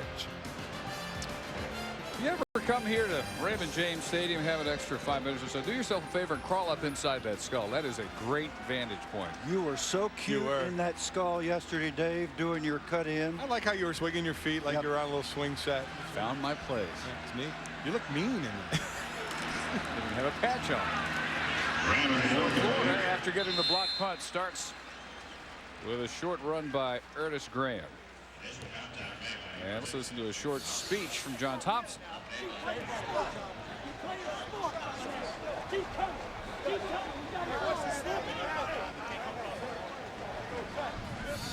Play smart, play smart. That's John's mantra. Final day on the job. Takes over East Carolina tomorrow. Graham, a little cut back down to the 40. Let's check in with Reese. Guys, in the Cotton Bowl, LSU and Texas again, 17-7, Bayou Bengal lead. Chris Sims, 4 games at the Cotton Bowl. No touchdown passes, 8 interceptions until now. A dart to the legend, and Roy Williams goes in, and the Texas offense is alive. It's 17-14. They had so many problems in Sims' career in Dallas. Mac Brown even came up with a theme for this game. Take back Dallas. They have lost their most recent Cotton Bowl trip against Arkansas, Oklahoma the last 3 years. Grossman handles the high snap, gets it off, and it's incomplete, intended for Ben True. Well, there's an athletic play just there, getting the ball down. Grossman has to knock it out of the air and grab it. But again, when Michigan's been in man coverage, they've done an excellent job, but still build a snap situation. Very serious problems between DeGory, the center, and Grossman, the quarterback. They are not in sync. This ball is like a shot out of a cannon here. It's supposed to be just a little tumble end over end. A fancy word for that's unballisticated. It's supposed to be a gentle snap, and that's not what's happening. Well, they have been real happy with DeGory in the shotgun snaps this year. Wedge backs up, dies at the 17. Ingle Martin has had very short punts. This one 23 yards. Well, think about it, David. You got a 19-year-old guy, Mike DeGory, and he goes home for Christmas, and he's got 30, 40 days off when he's not, at least he's not playing in a game, even if he practices. And it's just different when you get back out here, and that's the reason for the problem. These great views of the Outback Bowl being provided by the Outback Steakhouse airship, the Bloomin' Onion One. Captain Brian Comer at the controls. Wouldn't quite be an Outback Bowl without the Bloomin' Onion. Don't we know that? And we're on Bloomin' Onion 3 here. First and 10 from the 17. Perry, just no room to run. Not for Perry or ask you or anybody else in the Michigan uniform. Just in case you're You're unsophisticated in the ways of Outback Steaker. Here's what we're talking about, and that was full about 5 minutes ago. It's supposed to be like full like this all the way around, but this is our third one, and that usually has some great sauce in it. But it's blooming all right onion here. eater, blooming onion eater right here. I'm now turning into monumental proportions. Turning into a blooming onion. Pace yourself, big guy. Long way to go. Screen pass Perry. Nice block out front by Tony Pate. And Perry all the way to the 33-yard line, and a rare Michigan first down on a gain of 15 yards. What a great job by all Big Ten tackle Tony Pate, blocking on a little guy. The big man gets out there, and so many times you see the big guy just look so awkward. Pate comes out here, he gets outside position, so he simply logs the man inside. Beautiful job, and gives the sideline to Perry, who makes a nice cut. Excellent read by Chris Perry as well. Love seeing a big man keep his feet out in space like that. That's why you're all Big Ten. The second first down of the game for Michigan. And Navarre ready to look deep. Runs out of time, has to throw it away, intended for Askew. Smart move. Smart move. He was looking deep, but that was going into double coverage. Ian Scott with the pressure, but that was because of great double coverage down the field. Ronald Bellamy was the man trying to take the deep route. Navarre couldn't go that way, so he had to hold the ball. Scott came into pressure, and Navarre did the smart thing and threw it away. That's the best movement I've seen from Scott, coming back off that knee injury. Here's a guy that's a 3.5 student in industrial and systems engineering. Whatever that is. He's a real scholar, but he's also a good football player, and he's getting his feet underneath him now. He hadn't played in a while himself. Empty backfield. Joffrey dropped immediately. Very sure tackling Bam Hardman, the middle linebacker, senior, in his final game as a Gator out of Jacksonville. This is what you want, though, out of your tight end when he makes that catch. You want him to be able to break the tackle. Short route, get the ball, and then muscle your way down the field. Bam Hardman is saying, no, none of that. Leading tackler coming into this game with 156 tackles. You want your tight end to get a few yards after the catch, or in a situation like this, at 3rd and 7, at least just run that 7-yard, 8-yard route and move the chains.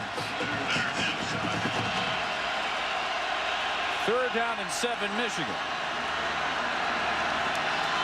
Avant in motion, pump fake, and over the middle, Joffrey will have just the 3rd Wolverine first down. Gain of 11 out to the 48. Well, that's exactly what you want. Just get the first down, move the chains, find the hole. This is his zone. He's going to find it right in the middle. Nobody around him. Right between the linebackers, and he just settles there and waits for the ball. Right at the sticks, right about at the sticks when he catches the ball. Good-looking tight end, good hands. And Navarre getting his feet under him now, throwing with more accuracy and confidence. That's the first 3rd down conversion by this Michigan offense. 1 out of 6. 51 catches now in the year for Joffrey, breaking Jim Mendich's record from 1969. Deep shot here, Braylon Edwards. Finally heard from. Out of bounds at the 19, a gain of 34 yards. Braylon Edwards is a sort of a raw talent. He's coming across his own defense, and Natil trying to run with him. Almost impossible for a linebacker to keep the speed with a perfect throw from Navarre. Beautiful execution by the Michigan passing offense. Good call by Terry Malone. One of the 10 best seasons ever by a Michigan wide receiver. 4 or more catches in all but one game this year for Edwards. Bouncing off the pile, Perry, no way to go as he tries to turn it outside. Tron Lefaver making the stop. Boy, I have been really impressed with this run defense from Florida, Bill. This D-line against a big Michigan offensive line.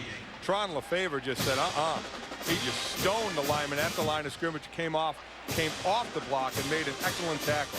Isn't that what you guys dream of up front? I mean, he just stoned the offensive lineman, threw him on the ground, and hit the back, squared up in the backfield. Nice job, and that was against David Boss, too, all Big Ten. A little muddle by Michigan. And inside the 5 is Bellamy. Dave Pearson with the snap to Ronald Bellamy. 26, Todd Johnson. Ronald Bellamy, the wide receiver, has moved in as if to be a single wing blocking back. Trickeration, is that what they call it? He takes the snap. Right there, it looks like he's going to hand the ball off, and he just kind of lingers and then comes right up the gut. Oh, what a beautifully executed. Hayden Fry calls them exotics. Coaches have enough for 5 weeks to work on that stuff. Harry, no, again, they better stay exotic, I think, because the vanilla is not going so well. It is amazing. They are flat out just getting hammered at the line of scrimmage. And this is something, again, we talked at the top. This is not Florida's best part of their defense. They give up 168 yards a game on the ground. Not happening today so far.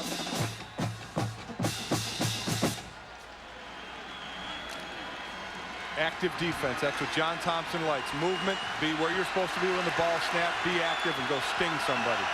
Second down and goal at the 6. Askew to the 1. Tripped up by Natil just as he's ready to take it home. Florida's defense down here in the red zone. 25 out of 38 scores allowed this year. Only 44.7% of the time have they given up touchdowns. So that's well under 50%. And yet the last time Michigan was down here, they rammed it in. And this time they have rammed it down to the 1, and they've got an excellent shot to knock it in again if they can come off the ball and move those guys in the white shirt. They'll load up with tight ends again. 3 of them. Minery in motion, 3rd and goal. Perry, second effort, still not enough. That is just a play where you're saying our big uns are better than your big uns, and Florida's were better, as they've been most of today against the run. It's low man wins on the goal line. Low man wins pretty much everywhere, but especially on the goal line. And Florida never got pushed off the line of scrimmage. Marcus Okendo Johnson getting the initial stop. Bill, I think you got to kick the field goal. At 13-7, I think you kick it and you're only down a field goal then.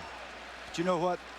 You got that big old offensive line. You got all Big Ten guys up front. You make a statement inside the 1. We're going to knock it in. I think that's what they'll try to do. We'll find out when we come back. 3:58 to go. First half.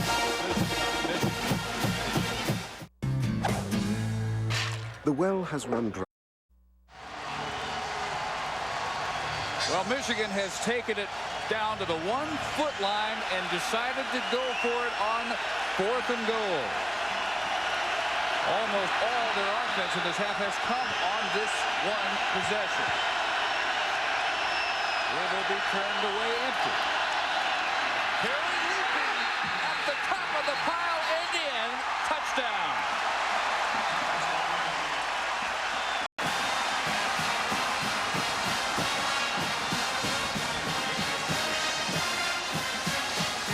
Really, they wouldn't beat Michigan if they tried it any other way. If you're inside the 1 on 4th down and you don't go for it, Bo Schembechler will come down on the sideline and find the coaching staff and whoop every single one of them. Well, thankfully, that won't be necessary now. Finley gives Michigan a 14-13 lead. Well, let's look at the top of this jump. It looks like he's stopped, and then the second effort gets him over the line. Watch the initial jump and watch him get stopped right there. And then he keeps going and stretches out over the line. Nice job by Mike Natil, the linebacker for Florida, and a better job by Chris Perry, who showed real goal line grit, Michigan grit, to get that ball in the end zone. Nice job, Chris. So he has both Wolverine touchdowns, 12 on the year now. You're one of those big old guys with your pads down near the ground and your nose in the dirt, driving your feet. You can knock the big lineman back. You can't do anything about those Natils that come over the top. The back's got to take care of that guy. We used to say, you got to take care of that backside backer, running back. You got to whip him and knock him in the end zone, and that's what Chris Perry did.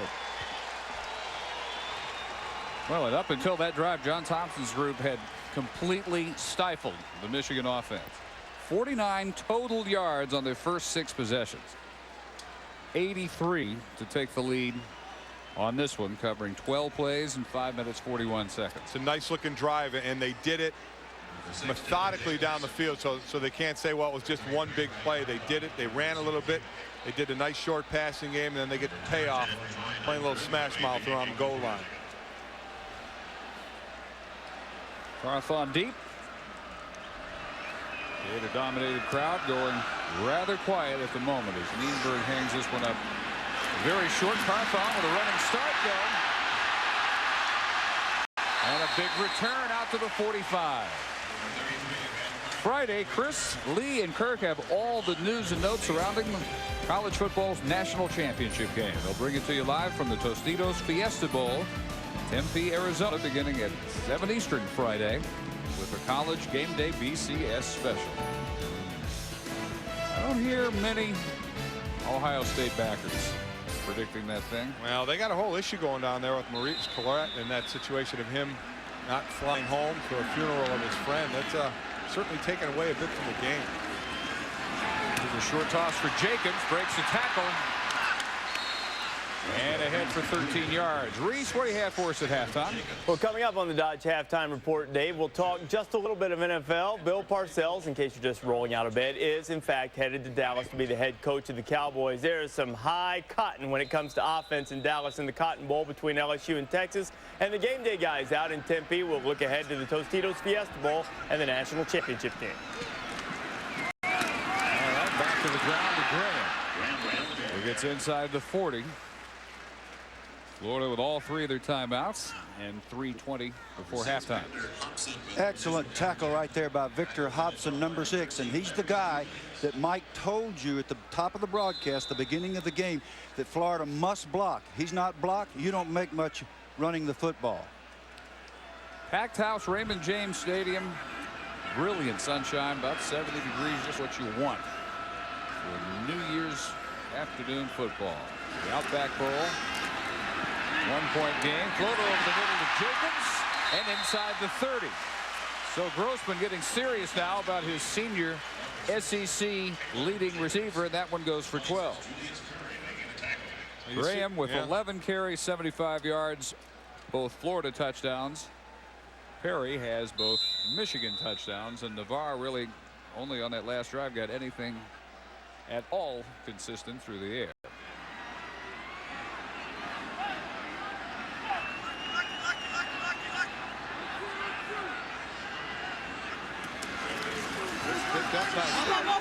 Fade, Jacobs again. They're just wearing out Jeremy LeSueur on this drive. Football today is played between your quarterback and the defensive coordinator of the other team. Both these defensive coordinators are heady.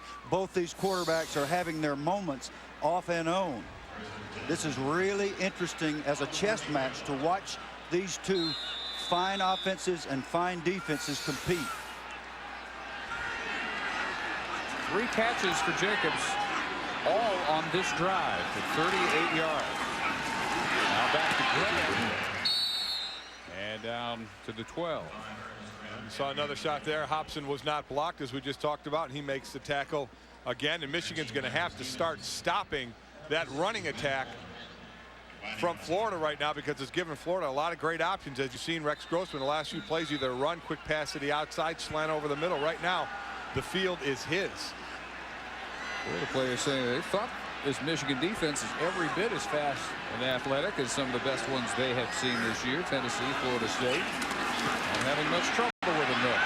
Over the middle and too low for O.J. Small, incomplete. Well, Happy New Year to the men and women in uniform serving in 180 countries and aboard ships at sea, including those of Operation Enduring Freedom and Operation Northern Watch, watching the Outback Bowl on AFN, the American Forces Network. Right now tuned in from the Magic Carpet Lanes on Incirlik Air Base in Turkey. From all of us at ESPN, Happy New Year. Absolutely. Happy New Year, and hope you're enjoying the game. 3rd and 8. Blitz. They're coming after Grossman. Tipped and incomplete in the end zone. Now the people, it was tipped by, I believe, Norman Hoyer. It was a zone blitz. Norman Hoyer, the defensive tackle, dropped into coverage, and he's actually the one who got the tip. Be tough to see right here. You'll see the end of the pass, but earlier than that, you'll see that Hoyer got the tip. So there cannot be pass interference after that. Yeah, that was not pass interference, but if it had been, it wouldn't have been called because of the tip ball. There is no pass interference. 29-yard effort. Matt Leach. And just like that, Florida right back on top. Here you go, your best athletes, your defensive tackles. Dropping off in the zone. It's really good that you laugh when you say that. You'll see him. He just stands, drops back. Here he is right here. He just hits into his man, then drops back, reads the quarterback's eyes, and gets his hand on it right there. As soon as that happens, won't be pass interference. Nice look from the blimp. That is a good move. Excellent. Nice vertical jump, at least 3 inches off the ground to tip that ball. There was some space between his foot and the turf. turf. There really was. Good job out of you, Norman Hoyer. And that's exactly why you dropped that guy. When those things first started happening, quarterbacks would come to the sideline and say, hey, that's not fair. They're dropping the nose guard. Well, they can do anything they want to with those guys. Yeah, and he's not doing any kind of man coverage. He sits back in the middle. He sees that someone's going to cross, does the lineman. I did a lot of this in the NFL, dropping off, and then you just read the quarterback's eyes and trying to see where he's going to go with the ball. Wait a minute. Were you dropping off, or were you just stopped at the line? Three interceptions. It's because the blitz is coming, so you're expecting the quarterback to get the ball out. I did it one time on a route to Emmitt Smith, who's here at the game. We had a blitz. Troy Aikman tried to get the ball off. I cut right in front of Emmitt. And how far did you run? About 10 yards before Troy tackled me. You have video of these by a quarterback. I have video, my friend. To see proof. Petrovich drives another one into the end zone. Let's check in with Reese Davis. They're running up and down the field in Dallas, fellas. LSU and Texas in the Cotton Bowl, 17-14 Tiger lead. Chris Sims, another dart. Look at that catch by the legend Roy Williams, and Roy's wheels appear to be in good working order. Unlike the last trip to the Cotton Bowl against Oklahoma, Brady James just keeping him from a touchdown, but the governor, Cedric Benson, took it in after that. Texas now up by 4. They got legends and governors playing in this game. That's strong medicine. Well, the best news they've had in a long time was that Roy Williams will come back for his senior year next year. Rex Grossman says he'll let everybody know 4 or 5 days from now. Maybe his last game as a Gator. Swing pass set up nicely for Perry. And Chris Perry all the way to midfield. What a great call coming out. You couldn't have a better play call when the blitz is coming to throw a screen pass. You're taking all the tacklers, sending them to the quarterback, and they just swing it on out. What a fantastic call. You're going to see all the blitzing come from the left side. They're all coming in and nobody out there. Look at that space. Wide open space. 3 blockers, 1 man. 31 yards later, first down. Flags are down. And another near interception, this time by Ratliff. Ratliff's had a hand on one. Gus Scott, Robert Cromartie. So far yet to hang on. I'm really surprised that we haven't seen both these teams use the screen game more because they both do it very well. Michigan has a different style. They run the inside out screen with the tailback. Got offsides on the defense, so it'll be 1st and 5. Don't you think that was kind of that test play too, though? Remember, you know, with a little bit of time left in half, you throw a screen, see how many yards you get, and see if you're going to go down the field. That too. When you get 31 yards, I guess, Dave, you means you're going to go for a little more than that. Oh yeah. That's a really good series. 2 timeouts left, a minute 15 left. Been the typical result of the Michigan running game, though. Perry immediately swarmed by Cromartie and Natil. Natil just got wonderful penetration between those offensive linemen in the B gap between the guard and the tackle. Dave Petrozello and Tony Pape. Here he comes. 2 yards deep in the backfield. 44 rushing yards. All Michigan has. Navarre can't get rid of that one. Now hops up. Will use their second timeout. Clint Mitchell had him.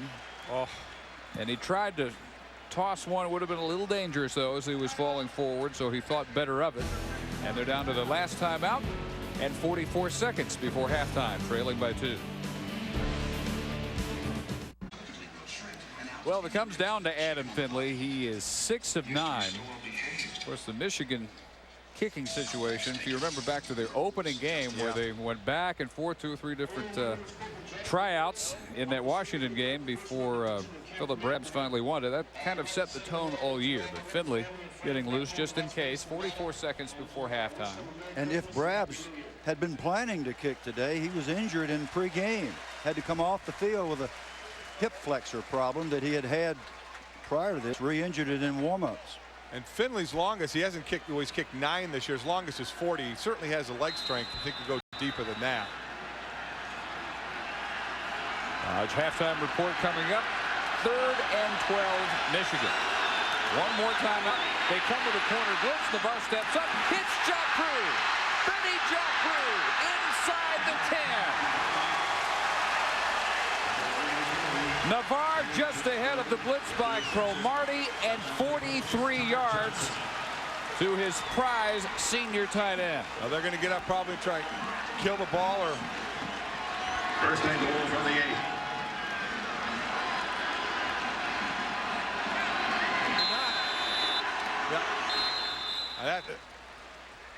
Nothing fancy, just a middle route by Joprue. The blitzer came. I think it was Cromartie. He's got to make the play. Joprue just goes to the inside. Nobody there, runs straight down the middle of the field. Navarre steps up very nicely from the blitzer and has Joprue wide open. He has had a big half. And you get a fine athlete like Robert Cromartie loose in the backfield. Yep. This is what drives coaches crazy. He's going to make the sack, right? Wrong. He misses, and you give up the big play, and now they're down there threatening again. Great poise by Navarre. Bobcats is 72 yards by Joprue. 2nd and goal from the 8. And Navarre finally looks up, finds Bellamy open for the touchdown. Michigan back in front with 27 seconds to spare. Wow. This game has turned around a bit, hasn't it? It's a game between the quarterback and the defensive coordinator. Navarre is getting a feel for this Florida defense. He's moving in the pocket extremely well, showing great presence, and hitting the throws right in the middle of the numbers. Finley with the extra point. 21-16.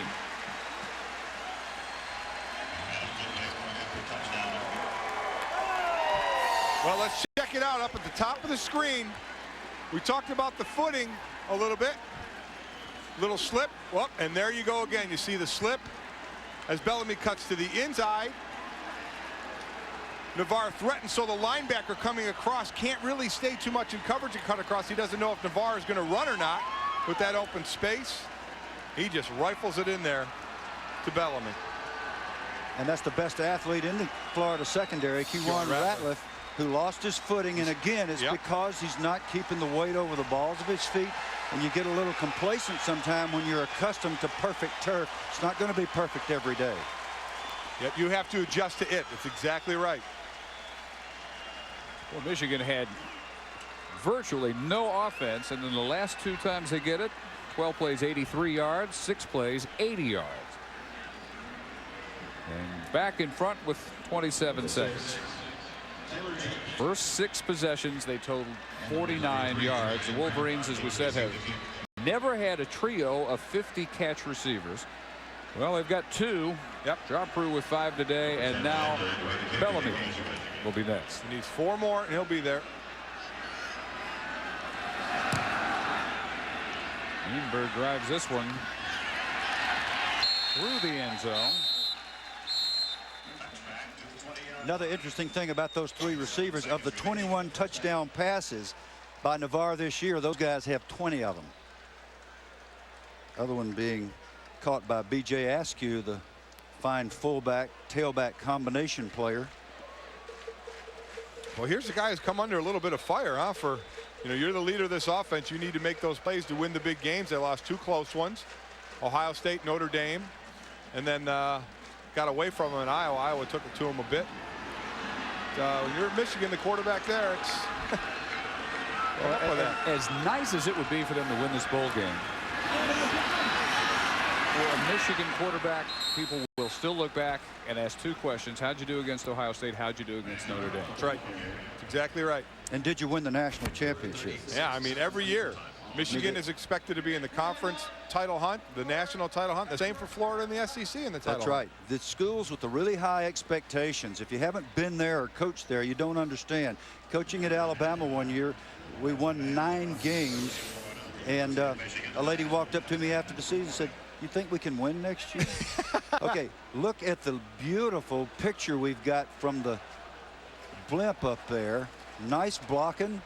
It's a 3-man rush, and that's not hard to get with a 3-man rush, and that defense is by design. You get him tackled after a few yards, and that's what happened. The theory being with only 21 seconds, they can't go the length of the field and get in field goal range in time. But with Rex Grossman on the field, there's a good chance you can do that. And John Navarre is showing he belongs in that class. As we're all pointing to Friday, January 3rd, with Chris, Lee, and Kirk have all the news and notes surrounding the college football championship game, bringing it to you live from the Tostitos Fiesta Bowl in Tempe. Beginning at 7 Eastern on ESPN, and then the battle of undefeateds, Keith Jackson and Dan Fouts, the #1 Hurricanes, the #2 Buckeyes for the national championship. Coverage begins Friday Night Live, 8 Eastern. Timeouts left for the Gators. Carthon, who had the big play in the first half, a 51-yard catch and run on a play just like that one. And that was a tough one there, because if he'd have gotten the first down, at least the clock would have stopped while they moved the chains. He didn't make it, only got 9. Oh, also, Dave, there's one difference. The other one he caught behind the linebackers. It's really more fun to catch those behind those guys. He caught this one in front of them, and they converged on him and knocked him down. Well, when you're a Florida quarterback, first thing people ask is how'd you do against Florida State? And this year they also had a rare head-to-head meeting with Miami. They played 2 years ago in the Sugar Bowl, but in the regular season this year. And all Hurricanes. Remember, at that time, the popular wisdom was, well, you know, this is the team that's going to end that Miami streak. We think Florida can do it. Wrong. 41-16. Well, and Bill, you talked about Rex Grossman's interceptions earlier on in the year, and he got hit an awful lot, but he also made some bad decisions with the ball and some bad throws, took a beating. And the last 5 games you also mentioned, the interceptions were either tip balls or receivers missing the reception. They're bouncing off their hands. And what's been impressive today, I've only seen him on the ground a couple of times. And this is a line that has a true freshman on there. It's kind of a patchwork line right now. You're exactly right. They've had a bunch of injuries. Randy Hand, a true freshman, playing right tackle, doing a good job. Well, time for a couple more plays. One more timeout. 58 yards away.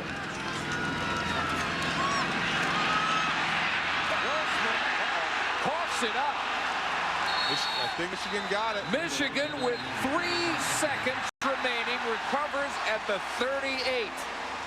Wow. Now they got a chance to either try to kick it from there, in which case it would be a 55-yarder, or they put 3 wide receivers out here and throw it up. Look at Grossman trying to hop step around everybody, and then all of a sudden gets laced by Elaine Kashima, who recovered the fumble earlier in the game to set up Michigan's first touchdown. And what's the cardinal sin he committed, Mike? The ball was not secured to the rib cage. Riveted. Ball should be, riveted, I'm sorry. Riveted? Yes, riveted. Thank you. Welded, riveted to the rib cage. And Rex knows better. The ball's out there. It's going to come out.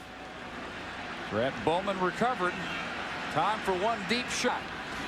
3 defenders strung out along the goal line for Florida. Navarre floats one up. Hopes for a tip. Batted down by Gus Scott. And that will do it for the first half. Well, quite a first half it was, too. Back and forth. Michigan had no offense at all until their last 2 possessions. An 83-yard and 80-yard touchdown drive. And they have a 21-16 lead for Lloyd Carr, who's with Michelle. We're not going to throw the flag in there unless he mugs the guy. You want to be on TV? A little exchange going on between Lloyd Carr and the officials. You weren't happy with that no call. Well, you're always unhappy when they go against you. Okay, well, outside of being dominated fairly well by Florida early, you put together 2 terrific scoring drives to end the quarter. even though they didn't let you run the ball much. How did you do it? Well, offensively, we really hurt ourselves with penalties, a couple of missed assignments. Florida's doing a good job, but we did get back in sync there in the second quarter, and we just got to do the things that take advantage of what they give us. And they're running the ball very well. What's your main defensive adjustment? Well, you know, we got to tackle better. That's the two big plays that led to touchdowns. You can't let the ball outside, and you got to tackle better. All right, thanks, Coach. Back to you, Dave. All right, that official telling Lloyd Carr, by the way, he's not going to call interference unless the guy was mugged on that final play. Apparently not mugged hard enough. Michigan 21, Florida 16, halftime of the Outback Bowl. Let's send it to Reese Davis. Dave, thank you very much. You know, sort of mugged. That's not really, you know, it's like a misdemeanor. It wasn't a felony mugging, so you couldn't throw the flag on that. Glad to have you with us on the Dodge Halftime Report. Trev Alberts, Mark May here. Does the season have to end? If we're going to have halves like that, let's just keep playing. Yeah, what a great football game. Both offenses playing very well. But I think you're finally seeing what Florida wants to be offensively. Even though they're losing here at halftime, came out early in the game, established to run Ernest Graham with about 80 yards rushing so far. That's the key to this offense. If Florida wants to continue to stay in this game, Michigan's offense is very hot. They're throwing the ball well, running it at times. If they want to stay in this game, they're going to have to continue to run the football with Ernest Graham. That sets up everything else for their offense, Mark. Well, if you look at Florida and Ron Zook, it's a learning experience. This is his first year as a head coach at Florida, and it's the little things that really bothered Florida this season. If you look at the first half in this game, the miscues by the quarterback and center, the bad snaps, then not being prepared for the trickeration play by Michigan going in, and they continued with their drive and they went on and scored. Then the last 2 minutes of the first half, the team was unprepared defensively. Michigan marches right down the field of play and scores a touchdown. Those are little things that as a head coach, you look to your team and say, it's the little things, guys, we have to prepare for. Because if you look at Florida this season, there are 4 losses this year. Are you still irritated? You can break down every one of those games, and it's always the little things. The little things will get you. I'm upset with Zook. I've already broken a resolution. I was going to stop talking about two-point conversion so much, and he went and did that. that one. Yeah, I broke it already. Win. I mean, news from the NFL. Bill Parcells will officiate. Ernest Graham got the Gators off and running in the first half, but Michigan took the lead by the break. They're up 5.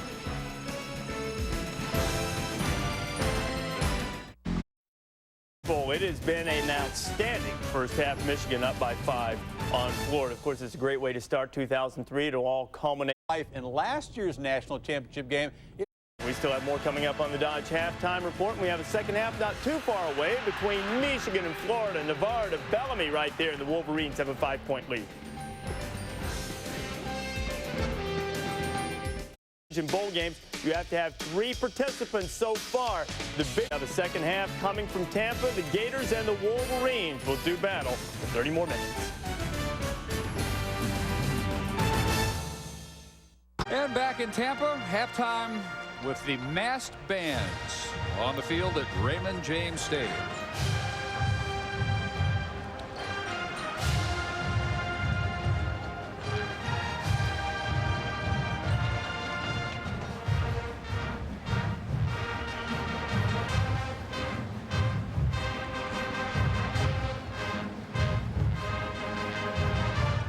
What a thrill it's got to be for all them down there. What a thrill for me to hear music that I recognize. Little Darling by the Diamonds, 1950-something. They're doing it just for you, Bill. It's 21-16 Michigan. Even though for most of that first half they were outplayed, they're still outgained. What does Florida offense look to do now in the second half? Well, Florida's offense exploited those little known linebackers, Tarantos and McClintock, the young linebackers for Michigan, with the running game, but they haven't done nearly enough of their quick screens, and they need to get back to that, Mike. And for Michigan, what's been impressive, we said they're going to need a rushing game. They have not had a rushing game at all. John Navarre has come in to this game with already season records in completions and attempts. He needed 143 yards in this game to get the yardage as well. He got that. He's thrown for 170.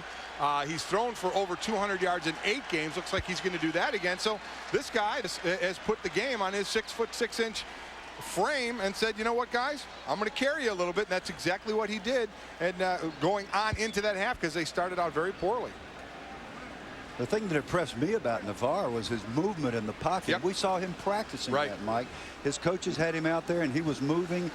feeling his way and then finding the open receiver, and that's when he did his most accurate passing. And a lot of it, he wasn't even throwing the ball. He just had the ball poised, ready to throw, just moving his feet with no throwing of the pass at all. It was very impressive footwork movement out of him.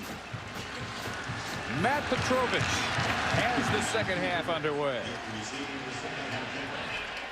Nobody's returning much down on that end. And let's check in below with Michelle Tafoya. Well, Dave, I talked to Ron Zook at halftime, and he told me that the Gators are doing more to hurt themselves than Michigan's doing to them. About the center-quarterback exchange, he said, that's happened to us once before this season, and it just can't happen anymore. He said those guys are too experienced. They just need to settle down. Defensively, he's really happy with his team's play. He said they gave up big plays mainly, not the little things. He's really happy with the way they're defending the run. But he said offensively, we're definitely in this thing and can get right back on top, Dave. They had the only 2 turnovers, and did they ever defend the run? 17 carries, 37 yards, all Michigan managed on the ground in the first half. And the second half starts in similar fashion. Chris Perry, who has 2 of the Michigan touchdowns, our Outback Steakhouse, ESPN game track. Here's the first of the 2 turnovers. Grossman not expecting the snap, and Elaine Kashama was able to fall on it. And the late touchdown just before the half, Navarre to Bellamy, gave the Wolverines this 5-point lead. But at some point, Michigan can't establish anything on the ground. You like Florida's chances. They've been outrushed 108-39. Swing pass, Perry. Chris Perry across the 40, and that has been as consistent a ground gaining play as Lloyd Carr's had all day. That is like a running play. That's like a sweep, and this time it was Chris Perry, who had only 8 receptions coming into this game. The man out of the backfield for them has been B.J. Askew. He had 34 receptions coming into this game too today. But that's a way to loosen up the defense a bit. Use your back out of the backfield like a sweep. Maybe that could loosen up the middle of that line a bit for some runs up the gut, which they have not been successful at all today. Motion from Joffrey, very productive first half of the tight end. Perry, as soon as he takes the handoff, is looking at white jerseys. Now here's what we see.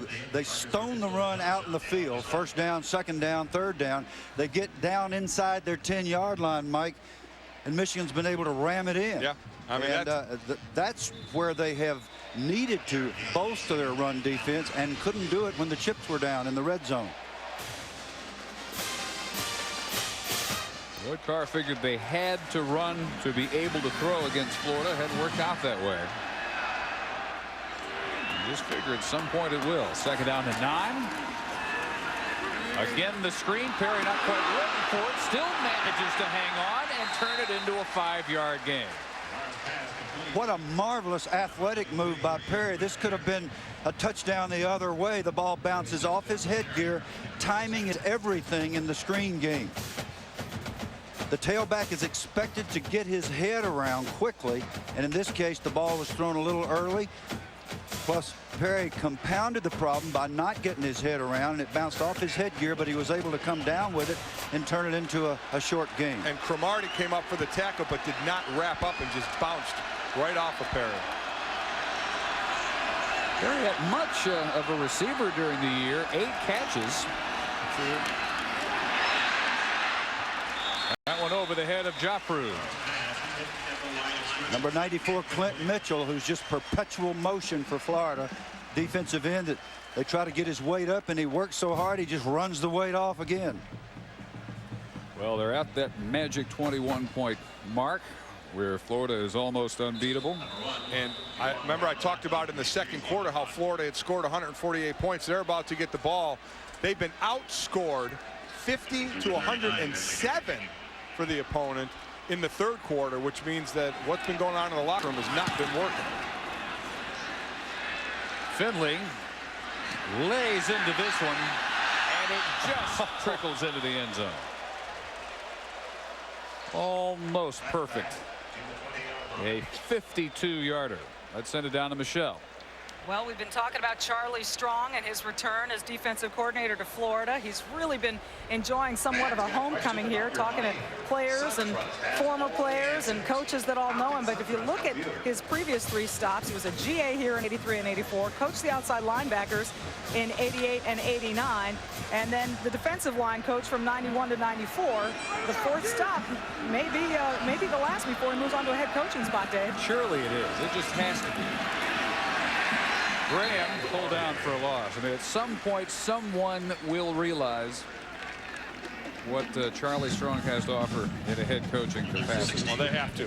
This man needs to be a head coach at a college. He's a fantastic defensive coordinator. He's a fantastic leader, and he'll do a great job as the head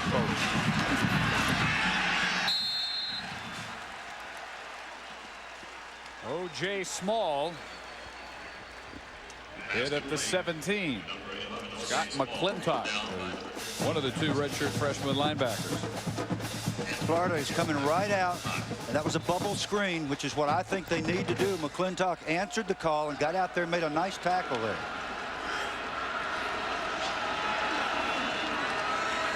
Rex Grossman up throwing for much of the percentage. 10 for 23. With 165 yards, plenty of time. Looks for the seam, and that one is brought in one-handed by Jacobs. Again, I talk about this is the type of defense Rex will see in the NFL, whether it's next year or the year after, to try and get it in between that safety and corner. But when you have a receiver that does this, just throw the ball up there. What a fantastic job. Right in the hole. You see right in the hole there, corner, safety, right in between he goes. That's where the ball's got to be dropped. And a fantastic catch. Then all you got to do is go up with your fingers and catch it in one hand. It's that last part that gets most people. Jacobs is really, really impressive. Well, Lloyd Carr watched Orange Bowl highlights from last year. He saw Maryland chase him around all night. It was amazing. It really was. No one came close to him. Yep. No. First down. 10 catches, 170 yards, 2 touchdowns for Jacobs in Steve Spurrier's final game. Ron Zook shortly thereafter took over after being a Florida assistant for 4 SEC championship years in the early 90s. Second option of the day. Graham across midfield and close to the first down. Give him 14 yards, knocked out by Charles Gray. And Florida has been able to crease Michigan's run defense. So what Michigan's doing is they're bringing up an extra safety out of the secondary so that they outnumber the blockers.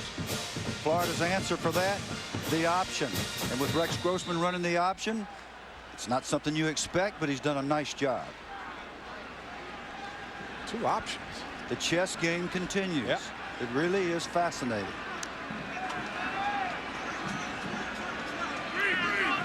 Second down and 1, redirecting Rand Carthon to take the handoff from the fullback spot and ramble inside the 35. 14 more yards. Julius Curry up from strong safety for the tackle. Wow, impressive again with that O-line. This is a trap block right up the gut. See the pulling guard, left guard, great trap block. Wow. Mike DeGore and Shannon Snell, the 2 guys. Nice trap situations in the middle. Excellent run up the gut. Grossman will step up and fire to the end zone. Ratliff, touchdown.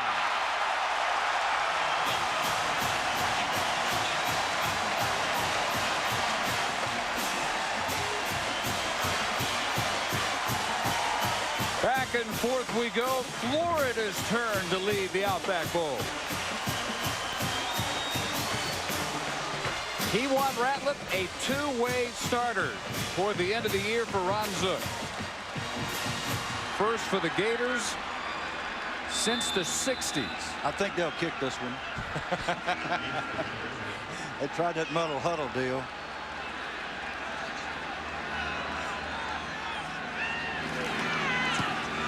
Do kick it, and barely sliding it inside the upright is Leach.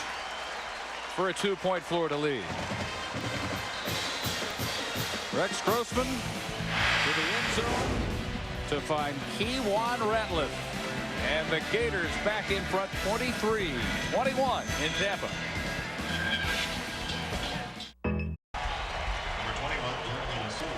Keywan Ratliff Jr. from Columbus, Ohio. Cornerback, wide receiver at the moment. As he gives Florida 23-21 lead, 4 lead changes. You get the feeling last team with the ball may decide the 2003 Outback Bowl. 10:31 to go, third quarter. Certainly didn't have that feeling early in this one. Punt-a-thon. Petrovich. Or Bracken.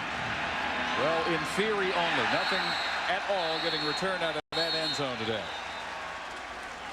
One more look at Grossman stepping up to find Keywan Ratliff.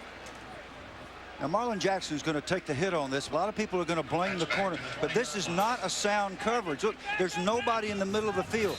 Jackson's playing outside leverage. He's expecting inside help. Grossman could have gone down the middle for the touchdown. He avoids the rush, simply takes Ratliff. There's nobody home in the middle of the field. A blown coverage, and that's a rarity with a Jim Herman defense. First touchdown of the day for Rex Grossman, his 21st of the year. So Michigan back to work. Beating a blitz by Mateel with another screen pass to Perry. Their bread and butter all afternoon. And a gain of 5. Perry knocked out of bounds by Bam Hardman. What a huge difference of running that ball up the gut on 1st and 10 and being 2nd and 9 or doing that little flare pass 2nd and 5. You have so many more options for Navarre, with this, especially with his tight end, who's been such a big part of that offense in that first half. Michigan's won 4 of their last 5 bowls. This is the 5th straight year they have played a January bowl in Florida against an SEC team, in this case Florida. And we've had 4 lead changes. Most recently Florida on a touchdown catch by Keywan Ratliff going up 23-21. Dave Barnett, Bill Curry, Mike Golick, Michelle Tafoya from Tampa. Over the middle, Braylon Edwards and a foot race. Edwards inside the 30, saved by Todd Johnson. Nothing fancy at all. Edwards just settling in around the sticks. Just a little bit of a slant, takes the ball. And what I liked at the end of the run was that when he knew he was going to get hit, Bill, he kept that ball riveted to his rib cage and protected it with the other hand. So important. I mean, who ends up with the ball at the end of the play is what determines the football game. Easy little play right over the middle. Watch when he's going to get hit. At the end, he does a nice job covering it up. 48 yards on the catch and run down to the 27. And reverse, double reverse. Bellamy takes it from Edwards, looks for a block, and gets about 6 yards out of it. David Boz out front as Marcus Okendo Johnson ends the double reverse. A good place to pull your fancy plays, and Michigan's done 2 now. One with the single wing effect, and now this is a true double reverse. There's reverse number 1, reverse number 2. Most times when you hear somebody call something a double reverse, it's really just a single reverse. That really was a double change of direction, and a nice game down inside the red zone once again. Split backs this time. And Askew, tailback or fullback, will come close to the first down at the 16. Michigan MVP this year, their 2nd leading rusher, 4th leading receiver.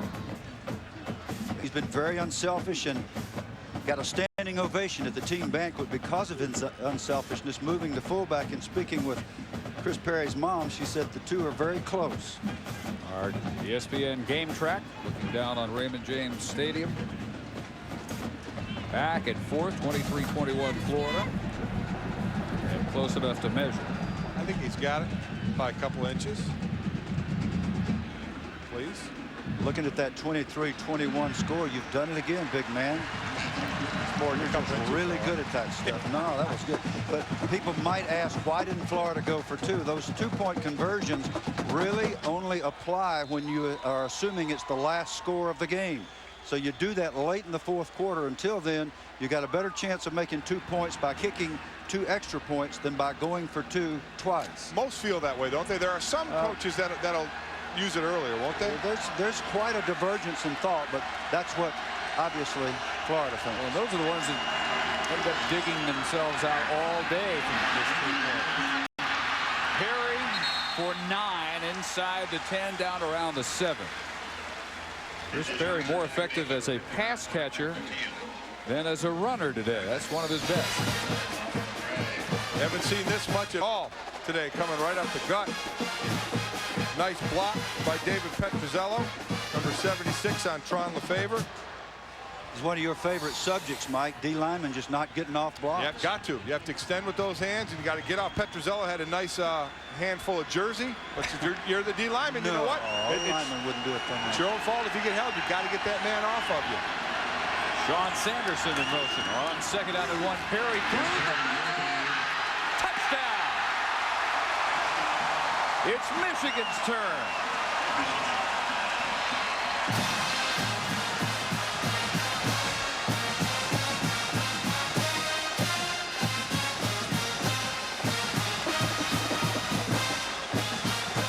Looks to me like Chris Perry is getting stronger and stronger as the game moves along. It is not a particularly hot day, but it's a whole lot hotter than what Mr. Perry has been accustomed to, and that's what good backs do. Finley still perfect on the year. On point after. 3rd touchdown today for the junior from Advance, North Carolina. Chris Perry, 28-23 Michigan. We're still only midway in the 3rd quarter as the Wolverines take the latest momentum swing.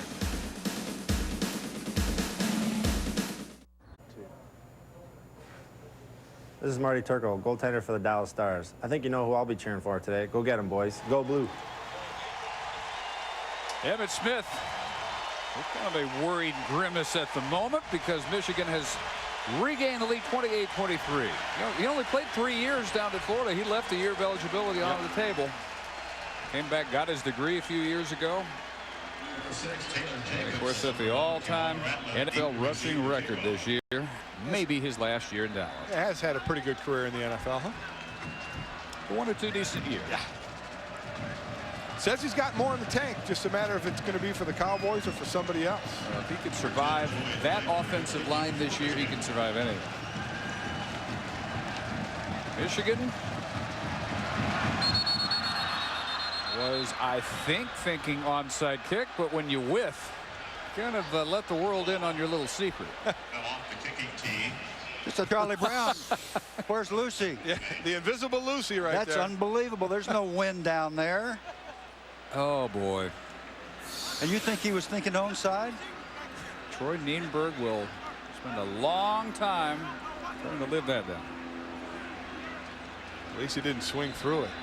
Ooh, that's how you get torn groins. Someone's holding it now. Yeah, someone's got to hold it now. Oh, and does it mess kickers up? They do not like to have the ball held. And you'll see now, yeah, okay, because it looked as if his man was going to get on the wrong side. Yeah, I think he would have corrected that. Brandon Williams.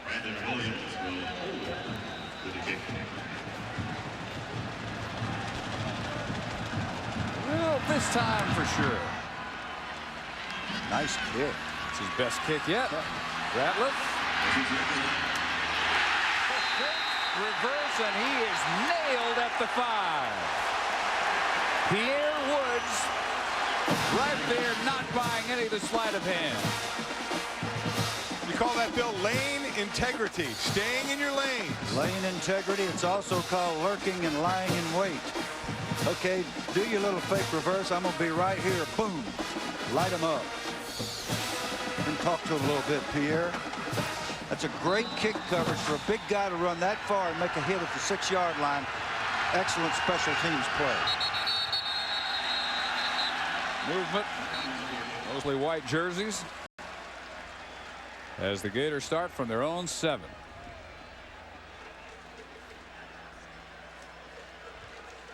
Part of the snap. Illegal snap on the offense. Half the distance to the goal. First down. What that means is they called it on the center. Watch Petrozello do a beautiful pull and kick out the blitzing linebacker. Big guards love to hit little fellows like that, and that's what led to the touchdown. So 1st and 13 from the 4. Grossman out of his end zone to Jacobs, and he caught it out of bounds. Let's send it down to Michelle. All right, Dave. Well, my Emmitt Smith interview disclaimer is this. He said if I asked him about Bill Parcells, he would turn his back and walk away. So I'm going to avoid that topic, but I am going to ask you, how many more seasons after this incredible season you've had do you have left in the tank, Emmitt? I got plenty more seasons left in the tank, and I think that once we get things situated out in Dallas, it'll show. And even though we got a lot of room for improvement on our ball club, and so we just take it one day at a time, one game at a time right now. Let's wait for the play. Wolverines showing blitz, play action, and incomplete, intended again for Jacobs. Which brings me to my next subject, Dave, and that is Rex Grossman, who's been contemplating leaving early and heading for the NFL. What kind of advice would you give Rex at this point? Do you think he's ready? I think right now Rex needs to go ahead and stay in for his last year. I think he needs to just continue to get better as a quarterback. He's got plenty of time to get to the National Football League. It's not going anywhere. And then I think he can only help himself and improve himself in the next year underneath the system and probably improve his draft status. We'll let him take the snap, Dave. Grossman batted down just as he got rid of it by Shante Orr. And things not looking great for Emmitt Smith's alma mater at the moment. What do they have to do, Emmitt, to get things swinging back in their direction? One, we got to get back to running the football like we did in the first half. And not only that, but our defense got to quit giving up big plays. We've given up too many big plays, whether it be the screen or the pass that you saw on the inside pass receiver down the middle of the field. And there was one other play that we gave at a corner route early in the first half. And we get back to doing some of the things that we did earlier, which is run the football effectively and keeping Michigan off balance. I think we'll get back in this game and they end up pulling it out in the end.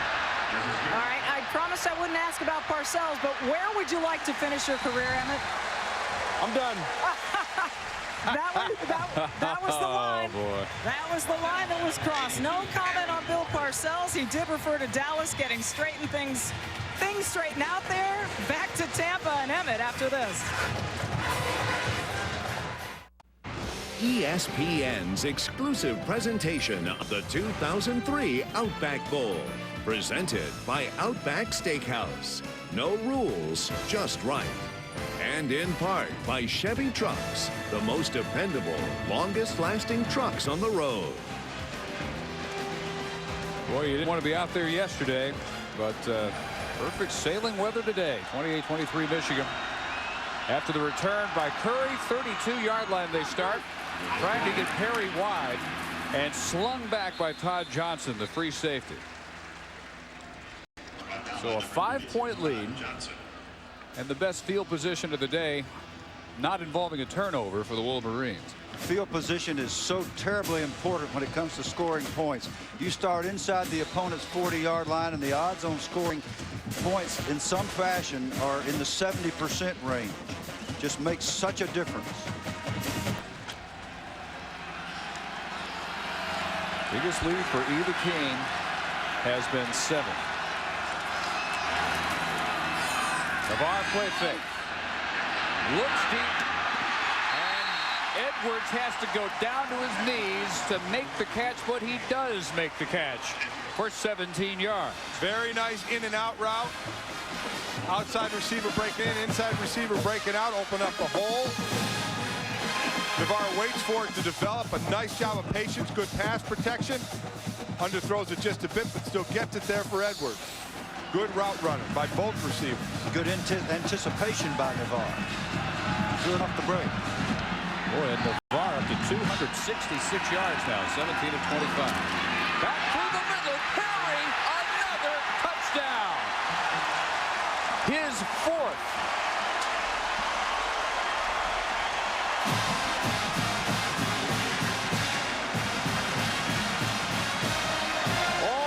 Perry all afternoon for Michigan, and they open up an 11-point lead. Nothing fancy about that one. We've seen them get stoned all day long trying to go up the gut, save for very few attempts. That was one of them right there. That just opened right up. Here's the irony. It's when they get close to the goal line that they're able to whip these guys up front and run it in the end zone 4 times. 35-23 Michigan. Chris Perry up the record charts for Michigan as Capital One Bowl Week culminates in Tampa with the 2003 Outback Bowl.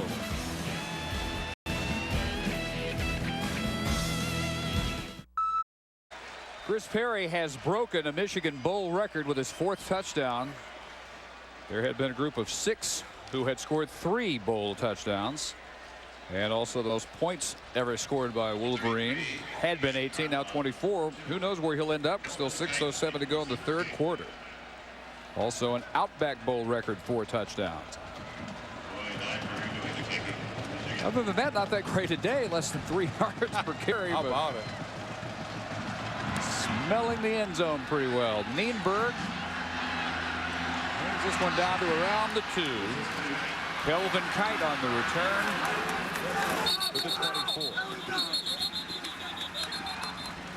The big pulling guards for Michigan, this time David Boz, number 75, and we'll see it from above, will pull around. This is not a trap. He takes on Bam Hartman, number 42, with a beautiful block, a seal by the other guard in the center, and it's into the end zone for Perry for the 4th time. And that other guard you're talking about is Dave Petrozello, the right guard. He'll step up and seal on Ian Scott, leaving that path clear for Boss to pull through, hit Hardman, and there you go. Nice path to the end zone. That's just good football, and why they're doing so much better near the goal line than out in the field, I cannot tell you.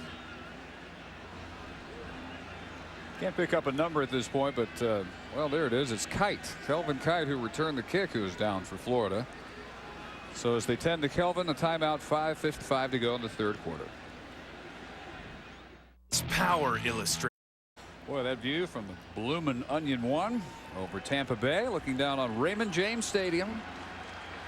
Happy New Year. Glad you could spend part of it with us. The 2003 Outback Bowl, and it's been a good one, and especially enjoyed by Michigan fans right now. They have taken charge midway of the 3rd quarter. They led 21-16 at the half. Last time Florida has trailed at the half of a bowl game and come back to win the 1969 Gator Bowl against Tennessee. Graham for 13 yards. Let's check in with Reese Davis. Dave, I'm sure there have been Cotton Bowls with more national significance. In fact, I know there have been, but none with many more big plays than this one. LSU in Texas, Roy Williams on the end around, and look at this spectacular run. Bill wondered about why they call him the legend, because he can do things like this. He's got 177 total yards. Texas is up. He's a legend in my book now. Graham dragged down behind the line of scrimmage. Elaine Kashama, who has caused a fumble, recovered a fumble to set up a touchdown, and now this stop behind the line. Nice stop there, because you just saw the big run before that. That's what Emmett Smith talked about with Michelle, that they have to reestablish that running game that they had in the 1st half when they ran for 108 yards. That's some pretty good recruiting going on in Canada. A couple from Montreal. Grossman keeping, sliding, 1st down midfield. This guy is just a football player. Somebody's got to teach him to secure the football so it won't come out. But when it's time to do whatever has to be done, Rex Grossman, another bad snap. The ball is out. That's the 4th bad snap. He manages to pluck it, gets distracted, knows when to slide, got his 1st down. Big league player. Pick up a 14. DeGoey all day has had trouble with something he excelled at during the regular season, the shotgun snap. Now stepping up, a little dump off to Willie Green. First time the sophomore handles it. And down to Michelle Tafoya. Well, Dave, Ron Zook has tremendous respect for Rex Grossman, and the things you alluded to are exactly the reasons why. He said he's a warrior. He's the kind of guy that isn't afraid to step up in the pocket, isn't afraid to pull the ball down and run. And he said what particularly struck him about Grossman is the way he's willing to sacrifice his body, that even when he's been injured and not needed to play in a game, he'll still play. And I think that's one of the reasons, Coach, you mentioned his teammates have such respect for him. That's right. And when the QB has that kind of respect in the huddle, you always got a chance. You're never out of a game. And he played part of the LSU game this year with a torn ligament. And he has taken a beating this year early on and made some bad throws as well, but he got hit a lot. Has not been hit a ton today. Moved around very nice in the pocket to make big plays. Coming up for the first down. Stacked up pretty well by the Michigan front. Victor Hobson with his 10th tackle. And once again, when number 6 gets up off that pile, you'll know that Jim Herman's run defense is working. When they can get a blocker in Hobson's face, they've managed to do very well. They have not executed their outside screen game very well. Part of the reason is that Michigan's taking it away by playing bump coverage. Look at the corners up in the face of the wide receivers. No gain for Cedric Faison. First carry for the true freshman fullback. Grossman back to the gun on second down. And again, stepping up into trouble. Wisely decides to hang on to that one. Shante Orr and Larry Stevens have Grossman. Well, he almost didn't. He was looking right at the end to toss it. But as you said, Dave, wisely hung on to it. Michigan shifted right before. You take a look at their defense coordinator, Jim Herman, shifted right before the snap to bring an outside rush.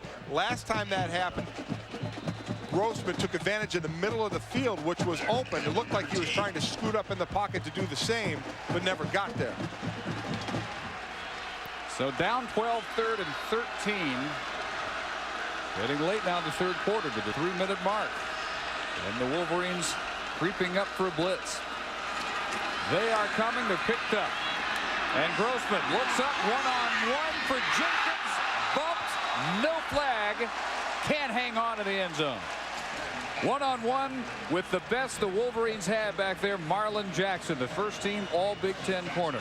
You're watching 3 wonderful football players play football right here. Excellent blitz pickup, plenty of time, and that's what you don't want if you're a defender. A great throw by Grossman.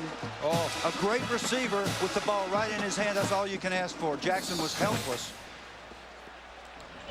Jackson. But Jacobs couldn't come down with the football. Jackson subtly in pain as he reaches Michigan sideline. Just getting it off, Ingle Martin. Julius Curry returns to the 19. So you can spend New Year's night with ESPN and enjoy the NBA. Good matchup at 7 Eastern. Vince Carter and the Toronto Raptors, Alec Houston and the New York Knicks. 7 Eastern tonight, NBA Wednesdays on ESPN. They let us borrow Michelle back. Yes, they did. A couple of struggling teams there. And the Raptors and the Knicks, Michelle. You can break down those two teams. Both teams struggling this year, huh? Toronto and New York. Oh, major losses in terms of players. Vince Carter's been out for a while, so Toronto's very much a different team without him. Michigan starting with Perry for no gain. Back down to Michelle. Well, let me tell you what John Thompson told his defense after the last Michigan touchdown, Dave. He said it is just one hole, one gap on one play every time they hurt us. They're not doing anything different. We're not doing anything different. Just keep doing your job. Get in your gap and work your vertical. You can't go out there hoping something will happen. You have to go out there and make something happen, Dave. Coaching his head off today, his final day on the Gator staff, takes over at East Carolina tomorrow. Incomplete for Bellamy. Covered by Cromartie.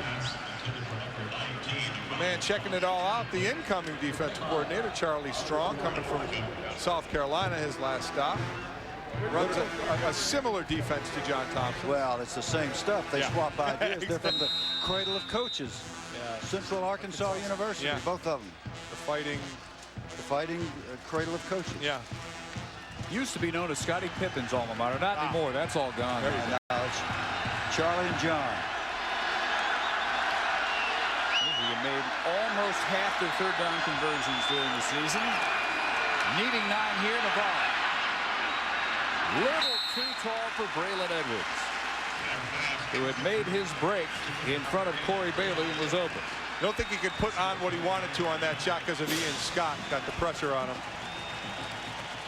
Absolutely perfect New Year's Day from Tampa. Glad you could spend part of yours with it. Sold out Raymond James Stadium at 65,101.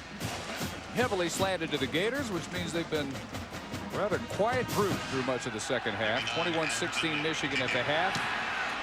Wolverines have been at their best here in the third quarter, and the best punt of the day chases Ratliff back inside the 25. A 55-yarder, the longest of the year for Adam Finley. And Adam Finley with pressure all day, and a block of one of his kicks could come unglued, and instead he's just continuing to show poise, punt that football, and keep his team in field position contention. The way this defense is playing now, it's going to get tougher and tougher to drive the ball on them. Let's see if they try and keep that run going with Graham, or if they turn this into a little more of a passing game. Well, when Michigan knows they got to pass, that's when they've been getting in that Bears defense and giving them pressure, and they've been getting there. Here it is again. Nope, dropped out of it. Grossman sets up the screen for Jacobs. Much of this game has just been Rex Grossman playing pitch and catch with Taylor Jacobs. Marcus Curry on the stop. And you know, the trademark here at Raymond James Stadium, of course, would be the pirate ship. And quite a nice selection of concession stands they have back there. It's a great area up there for the fans. That's right. Area. It's got the Dave Barnett Memorial Skull. Recommend anybody for the extra 5 minutes climb up in that thing. You'll thank me later. Graham. And it'll be 3rd and 5. Shante Orr with the tackle. Well, in fact, the scene just yesterday. There he is. That right is journalism, ladies yes. and gentlemen. You look so tough. That's the my snaggle degree at tooth work. in the snaggle tooth. And you were eloquent today. 3rd and 5, and a quarterback draw for Grossman going nowhere. Scott McClintock all over it. Redshirt freshman who became a starter of all times against Ohio State, and then got another start here in Tampa today. Michigan is moving late, confusing the blocking schemes, and they got too many people. It ends up being, in essence, a Bears defense, meaning both guards and the center are covered, and they've got somebody in the backfield virtually every play, so Grossman just doesn't have time to do his thing. No more time to get the punt off to end the third quarter. Extra man is McClintock here. They don't have enough blockers because the guards in the center are all occupied as well as the back. Well, Rex Grossman may be down to his final quarter in a Gator uniform, and they trail Michigan by 12 to the Outback Bowl. Which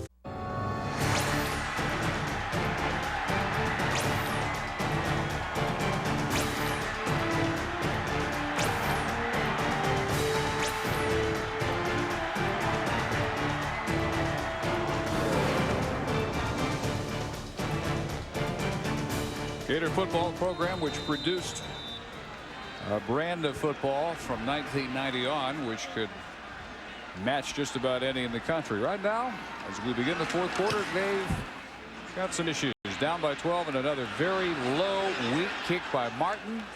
It's going to roll dead at the 27. Let's look at our Outback Steakhouse game track through 3 quarters. Chris Perry has had a school bowl record and an Outback Bowl record with his 4th touchdown today. And for Rex Grossman, he says in a 4 or 5 day period, he'll let Gator fans know he's coming back for his senior year. As it has gone for him today, 14 of 31, 233 yards, a touchdown, and no interceptions. Right now it's on the Gator defense to get it back. Michigan a very slow start offensively, but they've rolled from the second quarter on. Joffre, the senior tight end from Wayzata, Minnesota, down to Michelle. Well, John Navarre attributes a lot of his improvement this season, Dave, to his new quarterbacks coach, Scott Leffler.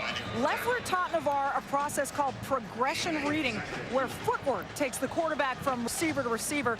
And Navarre has bought into the philosophy by believing in his footwork and trusting in the rhythm of the play. And the result, he says, is he's more confident, and he's forcing a lot fewer passes than he did last year, Bill. Well, that's right. We'll let this play run, and then we'll discuss that.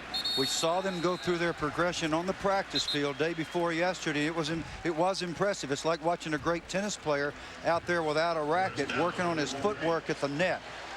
He knows where his feet are going so that when he makes a throw, his toe is pointing in the proper direction. And that's how you throw with accuracy on a consistent basis. There it is. Steps right into the throw. And for all young quarterbacks, this is so important. Again, anticipation and accuracy. Those two factors are what make quarterbacks able to do the kinds of things that Navarre's doing today. He's outplayed Grossman. 18 of 28, 275 yards, a touchdown, also no interceptions. He has indeed. Very steady. That one brought in by Jermaine Gonzalez, his first catch of the day and just 6th of the year. Another important thing is that his receivers are making big-time catches for him, and Taylor Jacobs has dropped at least 2, a short one and a sure touchdown, and that's the kind of thing that Florida cannot abide here in this situation. Well, we talked at the top about Grossman and 17 interceptions and Navarre just 7, but Grossman in the last 5 games has been a lot better at that. Navarre has been very good all year at not throwing the interception and creating a turnover, and he's continuing it today, throwing very well. Perry right up the middle, right to midfield, the first down, and we go right to Reese Davis. All right, Dave gets you caught up on some of the other bowl games going on. Notre Dame is being dismantled by North Carolina State, 21-3, just about to go to halftime there. T.A. McClendon, a couple of touchdowns in that game. Capital One Bowl's been a defensive struggle so far. Penn State has a field goal on the board, and they blocked an Auburn field goal halfway through the second. Nittany Lions trying to keep the Big Ten perfect. Oh, if we could have only shown the shocked look on Golick's face when the NC State Notre Dame score was announced. Well, Notre Dame was up 3-0, I think, at one point. Getting some food. Perry brought down to the open field by Gus Scott, the strong safety. John Navarre, a coach's dream on a bowl trip, if for no other reason, Bill, than he had a chance with everybody else Sunday to go to the beach. He said, now I'm going to stay in and study my videotape. By golly, the young man's not only an excellent athlete, he's politically astute. Whether he studied the tape or not, his coaches think he did. At least I'm say sure so. It looks like he certainly did, the way he's performing here. Well, this is a season high for him. 279 passing yards. He's also set the Michigan single season record for pass yards. He already had it for attempts and completions. So it is, of course, a 13-game season, but he's wiping all the old marks away. And you know, he's a guy who has not gotten a lot of credit, a whole lot of love, Mike, in Ann Arbor. And I think because the last 2 years, Michigan has not beaten Ohio State. Well, that's the thing. You've got to beat Ohio State. You've got to be in for that conference title, and you got to be pushing for that national championship. And the quarterback is expected to make those big plays, and he hadn't in those games. But he's had an excellent year. Completions, attempts, yardage, all season records this year. Here's a 3rd and 6. Right in and right out of Joffre's hands. And bear in mind that he's doing all this against the #3 pass defense in the land, against the secondary that John Thompson believes is one of the better secondaries he's ever coached. Well, you don't see this much. Yeah, your big man right here has got to make that hit him right in the face. Benny, you've made so many good catches. I'm sure you'll be forgiven that one, but no more. Team needs those first downs. Good nose up spiral by Finley. Fair caught by Ratliff at the 12, a 34-yarder. It is a career day now officially for John Navarre. Career high 279 passing yards. Michigan pretty comfortable right now, up 12, 11 minutes left. Michigan trying to finish Yet another 10-win season. It would be Lloyd Carr's 4th. Friday, Chris Lee Kirk. All the news and notes surrounding the national championship, the College Game Day BCS special. 7 Eastern Friday on ESPN, presented by Discover Car, coming from Tempe, the Tostitos Fiesta Bowl. Florida down 2 scores and 88 yards away from one with 11 minutes left. As Grossman goes back to work from his own end zone, had to throw it away. Buried by Dan Ramashek. The senior 2-time All Big Ten defensive end. Well, they wanted a screen there, no doubt about that. It was red, and then the pressure came up, and Grossman had nowhere to go with the ball. Great job by Grant Bowman, defensive tackle number 60, who smelled it out, got a hold of the screen back, and just trotted out there with him. No place to go with the football. Now they come with a blitz. Grossman bootleg, throws wide open. O.J. Small. One of the better plays of the second half for the Gators. Goes for 22 yards. Florida continued their third quarter woe as they've been outscored big time. Mike pointed that out. They were outscored 14-7 today. However, I was shocked to learn that this Michigan team has been outscored in the fourth quarter this year. 76-74. Very unusual for a Wolverine football team. So stay tuned, folks. Grossman, play action. Over the middle, a sliding catch made at midfield. Jacobs for 15 more yards. Well, they've got to keep the pressure on Grossman. They've not hit him a few times today. Again, 38 sacks for Michigan this year by 18 different players. So it hasn't been one doing it the whole time.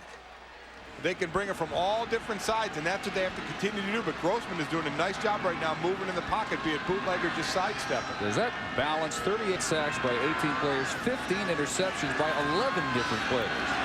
Reverse Ratliff. Eli Ratliff. Run out of bounds inside the 40. Not much of a race that time. Ratliff against Patrick Massey, the massive defensive tackle number 94. A left eye view. Elaine Kashama lost contain. Now it's tough to tell from this angle. Number 95 Kashama was supposed to maintain leverage on the backside, and here he comes out of the game to be instructed on just that. It is moving though. 2nd and 3. Grossman keeping first down. Out of bounds at the 35. This is really fun to watch 2 top quarterbacks operating. Navarre got off to a slow start. Grossman was doing better. Jim Herman's giving Grossman such a variety of blitzes and coverages now. He's just, when he sees an opening to run for a first down, he's taking it. The chess game continues. Right now, Navarre the upper hand. Graham.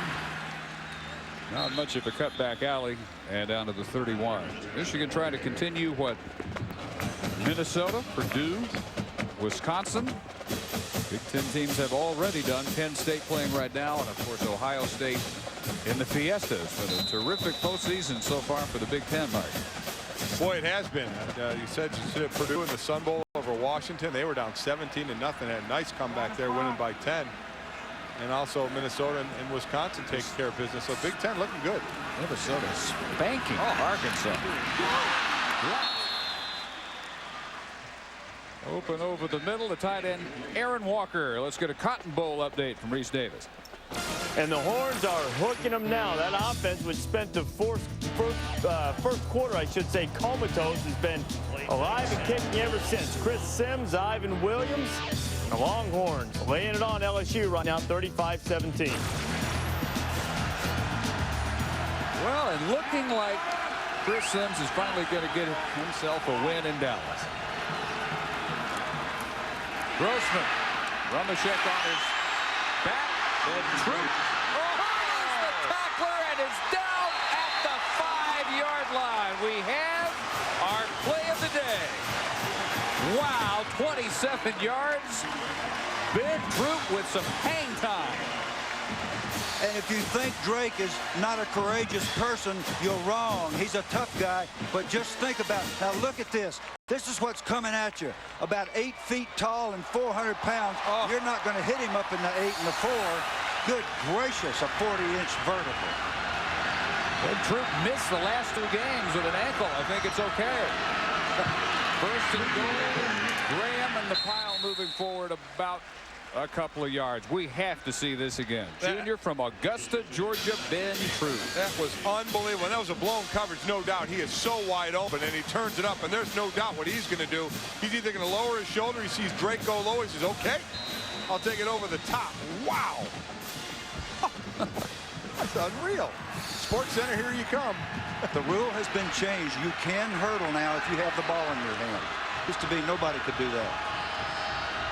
That was a dumb rule then. I'm glad they changed. It was slant in and incomplete. A little low, a little behind Kelvin Kite. Yeah, but I'll tell you, Rex Grossman needs a little help from his friends. Now, the drop balls are mounting, and you're not going to drop balls against this Michigan defense. Here's what Jim Herman has said to the Florida offense. You're going to have to make perfect throws, and you're going to have to make tough catches to beat us. Now, I know that's a tough catch, Kelvin Kite, but I have seen Florida receivers make those catches way too many times my own self. Trust me.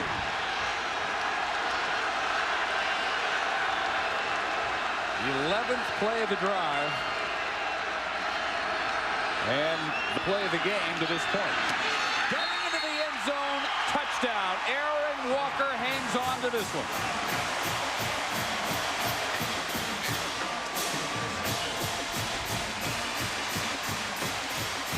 Guys, it still may be last team of the ball wins, isn't it?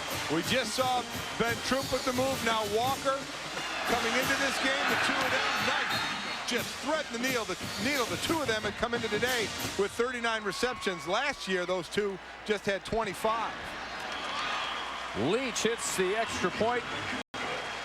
35-30. He has put the excitement back in the extra point, I'll tell you that. That was another knuckler. Aaron Walker hanging on to a bullet from Rex Grossman to get the Gators back in it.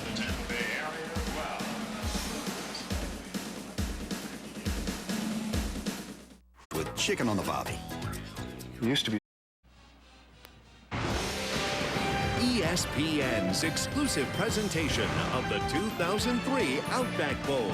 Presented by Outback Steakhouse. No rules, just right. And in part by Ford, the best-selling line of SUVs on the planet. And by Capital One, who asks, what's in your wallet? Rex Grossman's second touchdown of the day. Like that swinging tire out in the backyard. He had about that much of an opening to get it into Aaron Walker's hands and away from the defenders. And he managed it. It's 35-30 Michigan. Senior from Mims, Florida. Aaron Walker hoping to go out with a come from behind win. From the one, Lasser. Oh, tripped up. That could have been huge.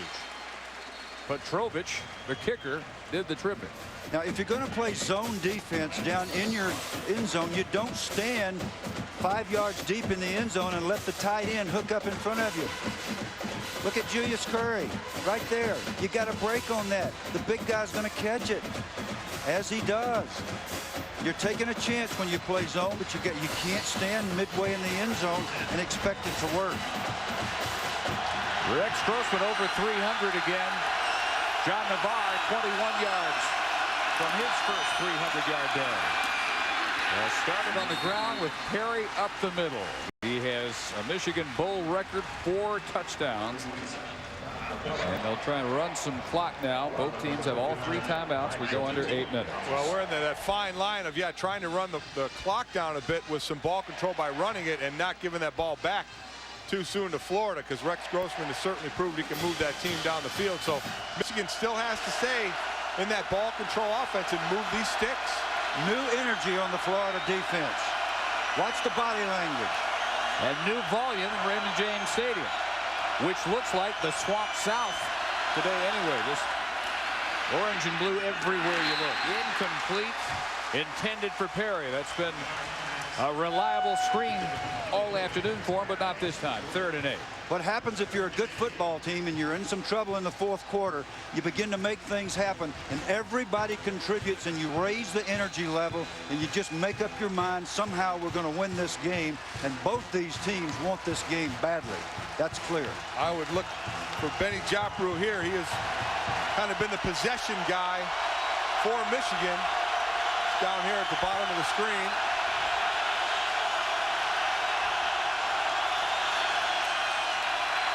Over the middle, Navarre's pass batted down.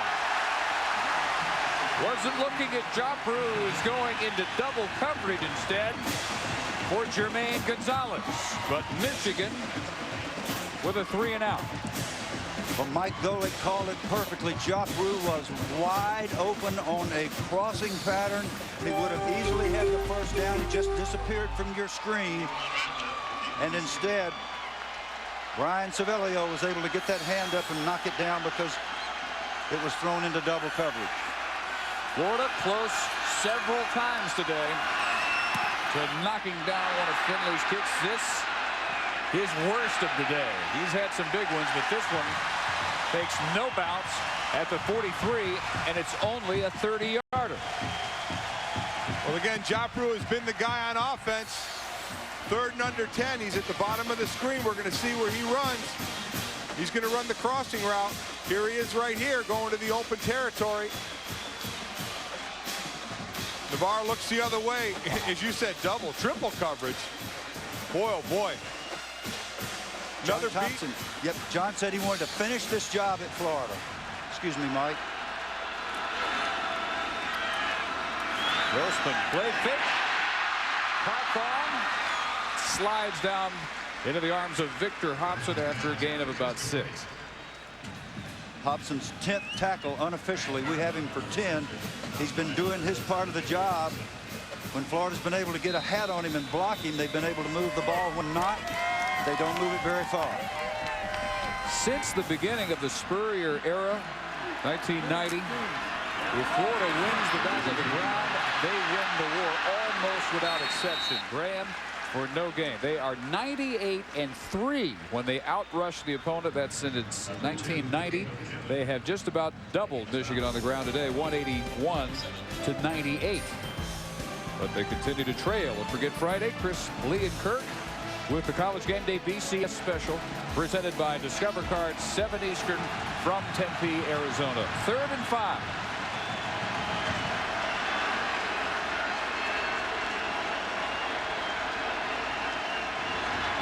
Four-man rush. Grossman tripped up by Hobson, the sack of the day.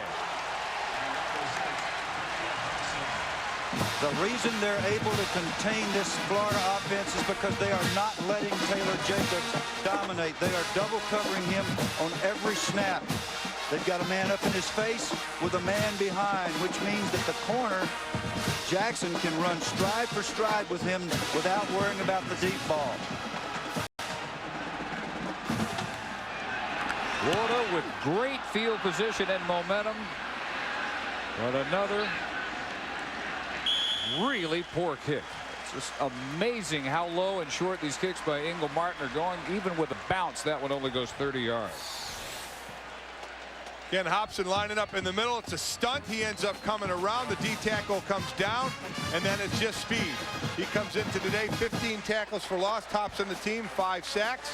Here's another one. Good patience on the stunt to let it open up on the outside, and then his speed took over. You've got a great player like Victor Hobson, and you can line him up in a variety of places so that the offense never knows where he's coming from. It's almost impossible to keep him blocked in situations like that. Now, normally you expect Michigan to run. They haven't been able to run consistently at all today. This they have done well. Screen to Perry, works again. Great job by Dave Petrozello, number 76, the right guard, the big man out in front, of Chris Perry. Perry's one of those backs that has a marvelous feel for the screen game. He gives his lineman a chance. Todd McCullough is knocked around by Petrozzella, and there goes Perry perfectly setting up the blocks of his big guys up front. It's fun to be a lineman and block for a back that understands the screen game. What a great play call that was, though, Bill. It was. Oh, 29 yards. Perry had caught 8 balls all year before the day. Today, 6 catches, 108 yards. 4 rushing touchdowns. We're about 3, and the clock will roll down near 4.5 minutes. So Bill, we've both been in the situation. I played in bowl games. You've coached and played in them. Talk about conditioning now, being off for that amount of time, not playing in games, having some time off, coming back, getting some practices in. This has got to be the time when those legs are going to start getting a little rubbery. If you haven't paid your dues, if you haven't run like the wind, if you haven't run to the point of illness during December, you can't function at a time like this. We're getting ready to find out who paid the price. One of those bold developments. Perry not a part of the passing game at all until today. Here's the biggest part. To the 30. And it'll be 3rd and a long 3. Gus Scott with the contact under 4 minutes. See, bowl practice, most people don't understand this. Teams will get anywhere from 14 to 16 practices. It's another spring practice. So it's fundamentals for the young players, a lot of reps for everybody, and it needs to be conditioning as well so that you stay in shape. It's a very fine line that you walk, but the teams that can manage that are the ones that win these games. Here's 3rd and 4. Biggest situation of the day so far for the Florida defense.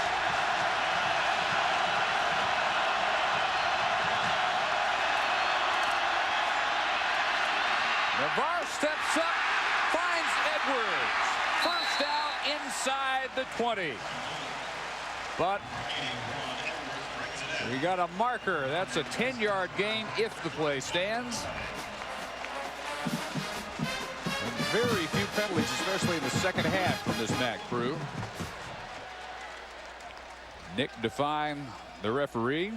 There is no foul on the play. Oh, there you go.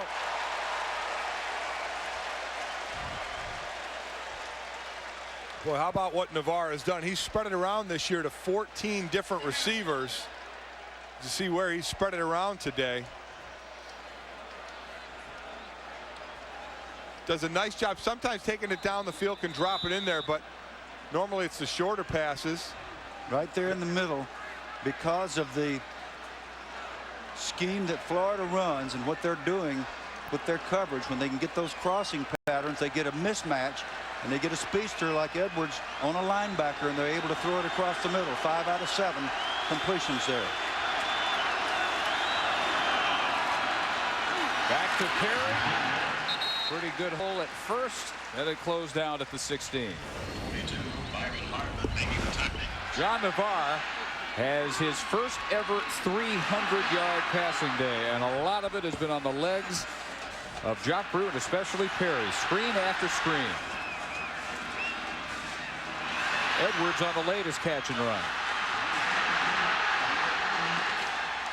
And the Gators call their first timeout. A career day for John Navarre, junior from Cudahy, Wisconsin, who, if they hang on, won't erase all the memories of losing to Notre Dame and losing to Ohio State, but at least it's a good send-off to 2003. On the conditioning subject, again, when you're on offense, it's not as demanding as when you're on defense. Big defensive linemen, linebackers are running sideline to sideline, and maybe 1 or 2 offensive linemen are out in front on the screen. But the rest of it is mostly collisions, infighting for the offense. And the offense can hold up longer and better than a defense that's on the field too many plays. And this Florida defense had been holding up better against the run against Michigan today, except in the red zone. But now I would really look for that Michigan offensive line to start really trying to hammer away. Well, we're all looking forward to the battle of the unbeatens, Miami and Ohio State, with Keith Jackson and Dan Fouts in the Tostitos Fiesta Bowl. Our coverage begins on ABC Friday night, 8 Eastern, 5 Pacific, ABC Sports Championship Television. If you can't get to a television, ESPN Radio will have the nationwide call on Franklin. Mike Gottfried, Adrian Karsten. 2nd and 7. If Florida can at least hold Michigan to 3, still a one-score game.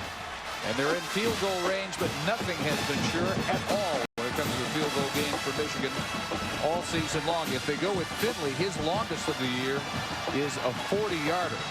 And you're not going to see anything real crazy here. You'll see the short passes still or the run game.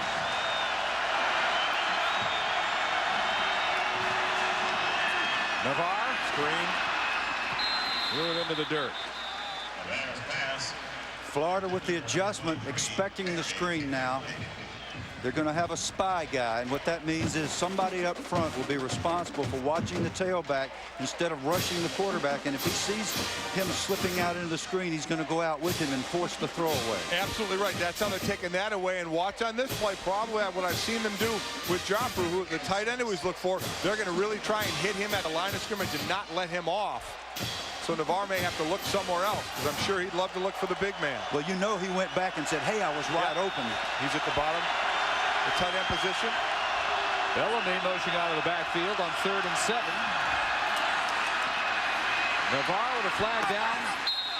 Too tall for Edwards. The marker came from all the way across to the far sideline.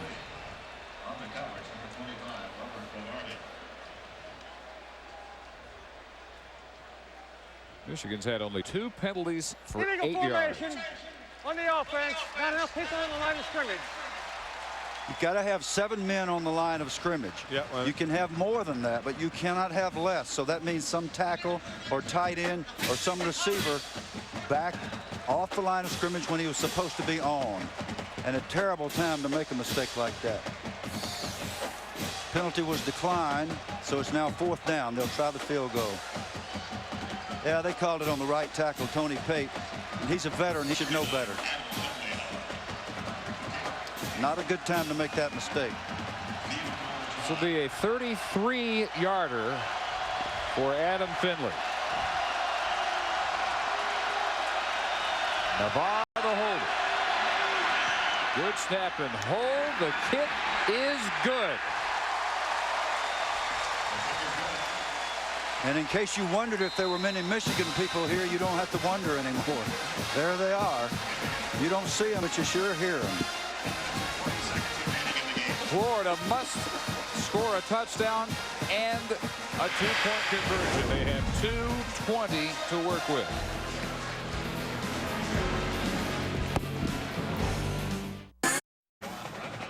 We had a little bit of a slow offensive start, if you can believe that. Ancient history now. It's 38-30 Michigan. 2:20 to go. Florida with 2 timeouts remaining. And Ratliff back, waiting for the kick along with Carthon.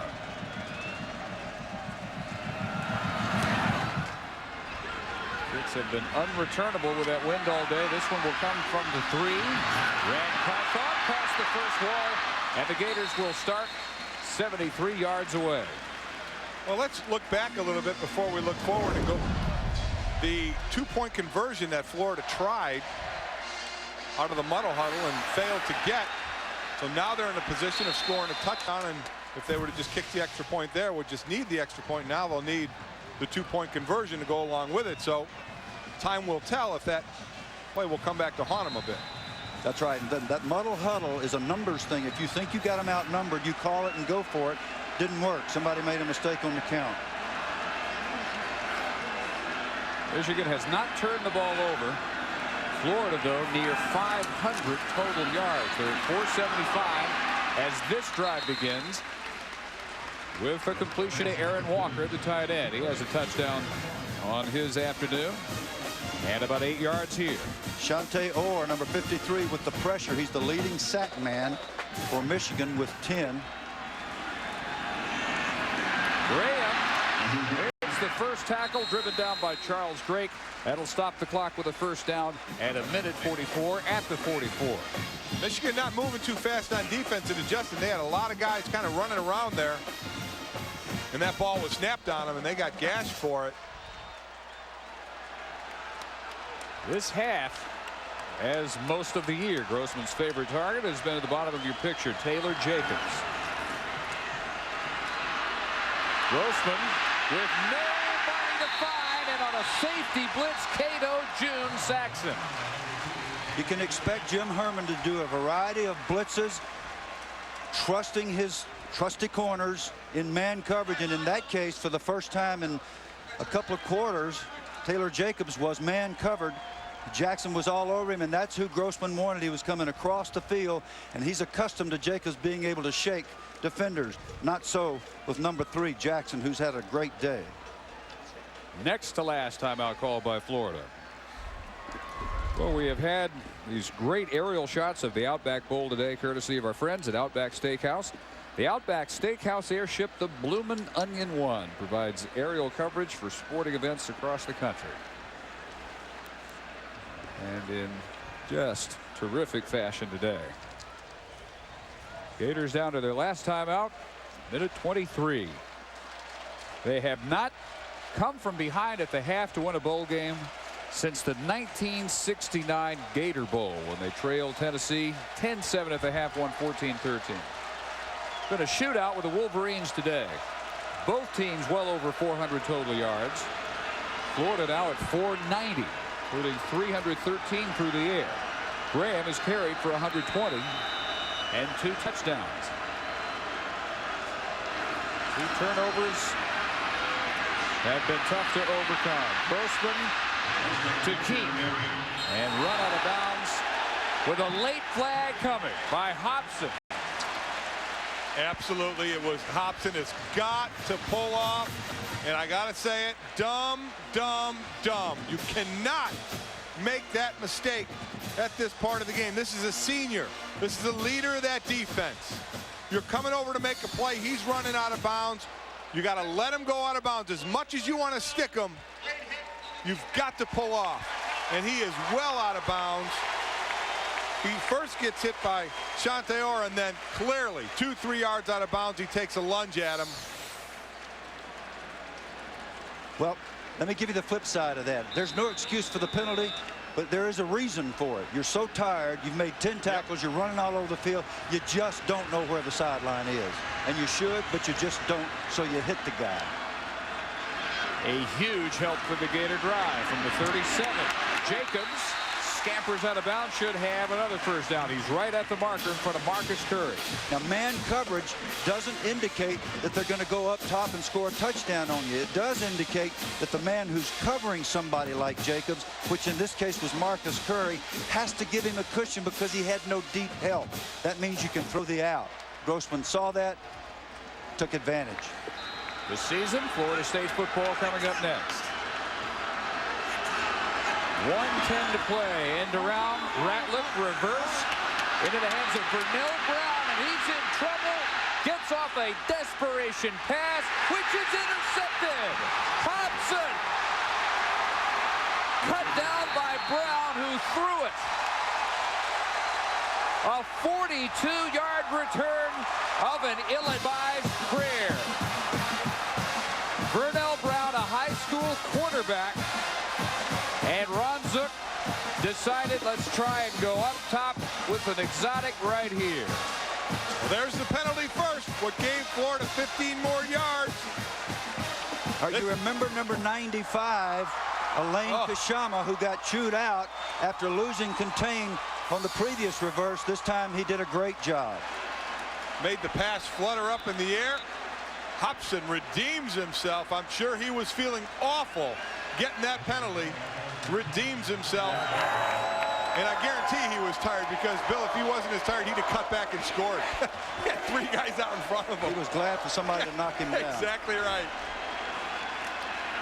Victor Hobson, first team All Big Ten co-captain senior. What a way to go out. And Florida did not let the arm of Rex Grossman decide this thing.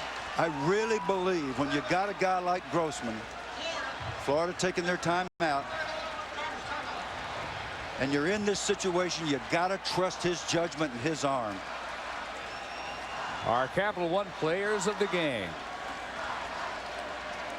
Well, Grossman throws for 323, 2 touchdowns, is not intercepted. Maybe his swan song as a Gator. And Chris Perry totals 198 yards, including 108 receiving yards on 6 catches. He had 48 receiving yards all year, but 108 today and 4 rushing touchdowns. But Victor Hobson, the defensive play that will seal this thing to culminate a busy afternoon. Again, give some credit to his guys up front. They keep blockers off of him. When he's free, he roams around incredibly well. And here is the big play, making up for the mistake just to play earlier to seal the deal. Man, he's just a football player. Yep. You could throw Navarre in there as a co-MVP on the other side of the ball. John Navarre was just excellent today. So quickly, Perry certainly deserved it. Hobson could have been deserved. Navarre, as you said, and Grossman for the other side. And we see another kneel down, throwing my 2 cents. You know, we talked about this. I think Rex Grossman should come back and play his senior year as well. I think it'll help his draft position and help with another year in this offense, learn a little more. And remember, the Michigan SID, Bruce Madej, came up here and said, if we win this game, Victor Hobson's going to have to come up big for us. And he certainly did. Almost came up in the wrong way there for one play as Lloyd Carr gets the bath. Now, in Florida, come on, it's not quite the same thing as in Ann Arbor. It doesn't feel the same as it does in Green Bay or Ann Arbor, no. Probably felt very refreshing. Well, Florida holds out hope till the very end, but they will fall 38-30. They'll finish Ron Zook's first year 8-5. Michigan can think about another top 10 finish. They have their 4th 10-win season in Lloyd Carr's 8 years, and they are the champions of the 2003 Outback Bowl.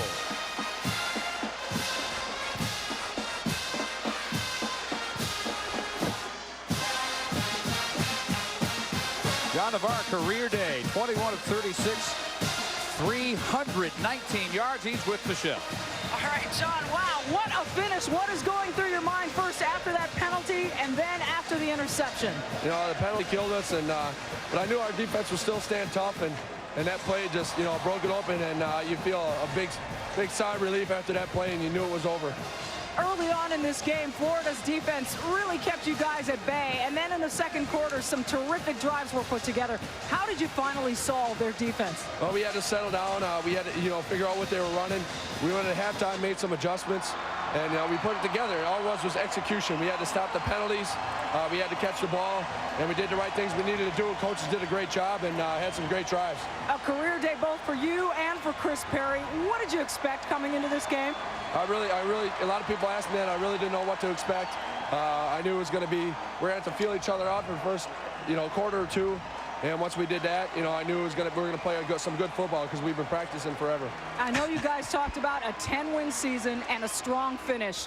Both of those things accomplished, so what does it mean to this team? It means a lot. We were talking about it forever, and that's huge. It just hit me right now.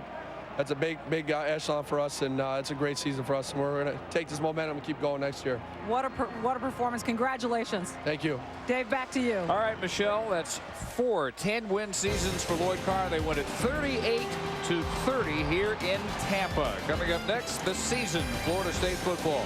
This has been a presentation of ESPN, the worldwide leader in sports.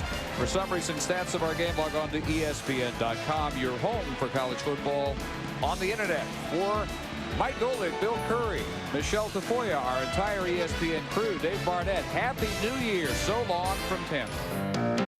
Up early on, no score, and zip, the snap goes right past Rex Grossman's left ear. Elaine Kashama recovers on the Florida 4. 2 plays later, Chris Perry going over for a touchdown, 7-0 Michigan. Third quarter, Florida down 21-16. Rex, perhaps his last game in college. And the bullet to Kewan Ratliff for the touchdown, and Florida takes a 23-21 lead. Later in the third, it's Chris Perry time again. This is third touchdown of the day. Perry would add a 4th touchdown later to set a Michigan Bowl record. This was a wild football game. 38-30, just over a minute to play. Some flim-flammery. Vernell Brown, throw it, Vernell. Just chucks it up for grabs. Jump ball, and Victor Hobson has it. Hail to the victor. Hobson takes it back. He had 10 tackles, a sack, and that pick to ice it. as Michigan wins a crazy football game at Raymond James. 38-30 is the final. Perry, 88 yards on the ground, and those 4 touchdowns to set a Michigan record. Ernest Graham at 120 yards rushing and 2 scores. This was the first time these two have ever met, and for entertainment value, they should probably do it again. Michelle Tafoya caught up with John Navarre afterwards. Going through. To hear what Ron Zook and Lloyd Carr and the stars of the game have to say in just a minute. Back to Chris Perry, the 4 touchdowns setting a Michigan Bowl record. You can see a lot of great players up there have put up 3. David Terrell, Anthony Thomas, Tyrone Wheatley, and Jamie Morris, including a couple others. But Chris Perry, the only Wolverine ever to score 4 touchdowns in one bowl game. Now, in just a few short minutes, we are heading to Raymond James Stadium for the post-game news conference. Got to hear what Ron Zook has to say about the double reverse wide receiver throw play that he drew up right there. Deep in the playbook. And with 1 minute left, I mean, you got Rex Grossman, a great quarterback, and he's got a guy named Vernell throwing the football. That's not usually a sound strategy, and it didn't work for the Gators on this day. We'll hear from them coming right up. Talking live to the media, and you can see it right here, right now on ESPN News. So, I mean, as I told our players, you know, we got beat by a good football team, but I feel like we did a lot of good things as well. There was a lot more positive out there for us than negative, and just the bad thing is the score was not positive for us. So, you know, we got a lot of work to do, and we'll start right away and go from there. But we were beaten by an awfully good football team, and I thought it was a great football game.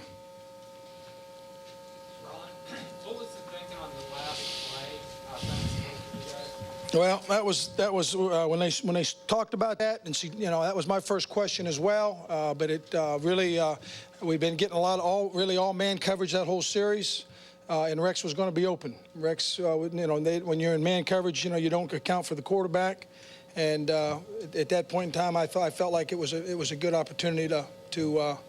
So you made that call? I okayed that call. When you talk about they talked about, is that Coach? Well, no, we talk. Yeah, we talk. I mean, I'm on the phones. Every call that's made is. I mean, I know every call that's made, and I'm involved with that. And when it was brought up earlier in the series, I made a statement. Why we want to do that now? We're moving the football right after the 15-yard penalty there, and we moved it down in there. And I said, "Are you sure we want to do this now?" They were lining up in man coverage all the time. Anytime you're in man coverage, you know, the quarterback's uncovered.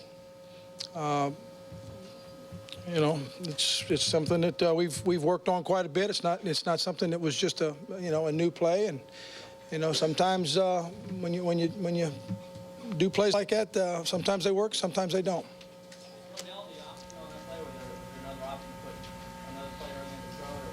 Well, Vernell was a former quarterback. He's a left-handed player, and you know, coming back that way it was perfectly set up for him. Yes, not a lot, but he had been in it. Usually when Vernell's in there, it's for reverse, and so I mean, you know, the thing that that you would be thinking is a possibility of a reverse. What is that play called? That's not important. I mean, it's just well, it's a special. It's off another play that we have. We just had the word special to it, and it. You know, that's what it is. Ron, Michigan did a better job of taking the run away from you guys in the second half. How did they adjust?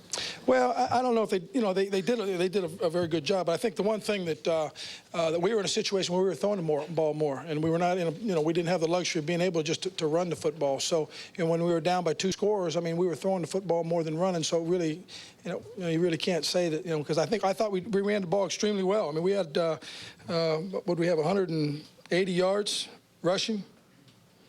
I mean, usually when you have 180 yards rushing, usually you feel 183 yards rushing, you feel pretty good about that. Coach, late in the game with a chance to tie it, why didn't you take the ball out of Rex's hands? It's a good point. But actually, we were going to put the ball back in Rex's hands.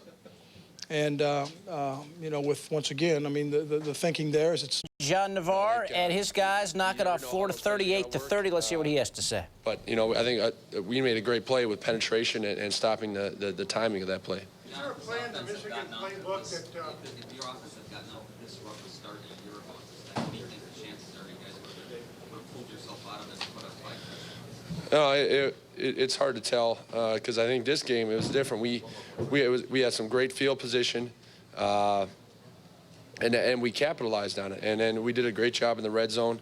We ran the ball down there in the red zone when we had to, and that really helped us a lot. So it's tough to tell, tough to assess those situations. That's something you got to look at. But I think we had great field position when we scored. Is there a play in the Michigan playbook where you're a receiver? No, not that I know of, no. All right, we're going to move John over to the side for a moment, and they're going to bring in a couple people from the Outback Bowl. To present our championship trophy to the winning coach, we'd like to present to you Mr. Chris Sullivan of Outback Steakhouse. All right, let's go to the Capital One Bowl. We don't need to see that trophy set. Sing the victors in that locker room and know that those men who have meant so much to our program will leave with a great win, and knowing that they were great leaders. So I'm extremely happy for our kids. And with that, questions? Boys, an amazing turnaround for Victor at the end. The late hit out of bounds and then to get the interception almost on the very next play. I mean, kind of an amazing finish for a senior who's meant a lot to your team. Well, I think you have to, first of all, Lane Kashima, Grant Bowman, those guys came up with a great play to contain the reverse and really force a mistake.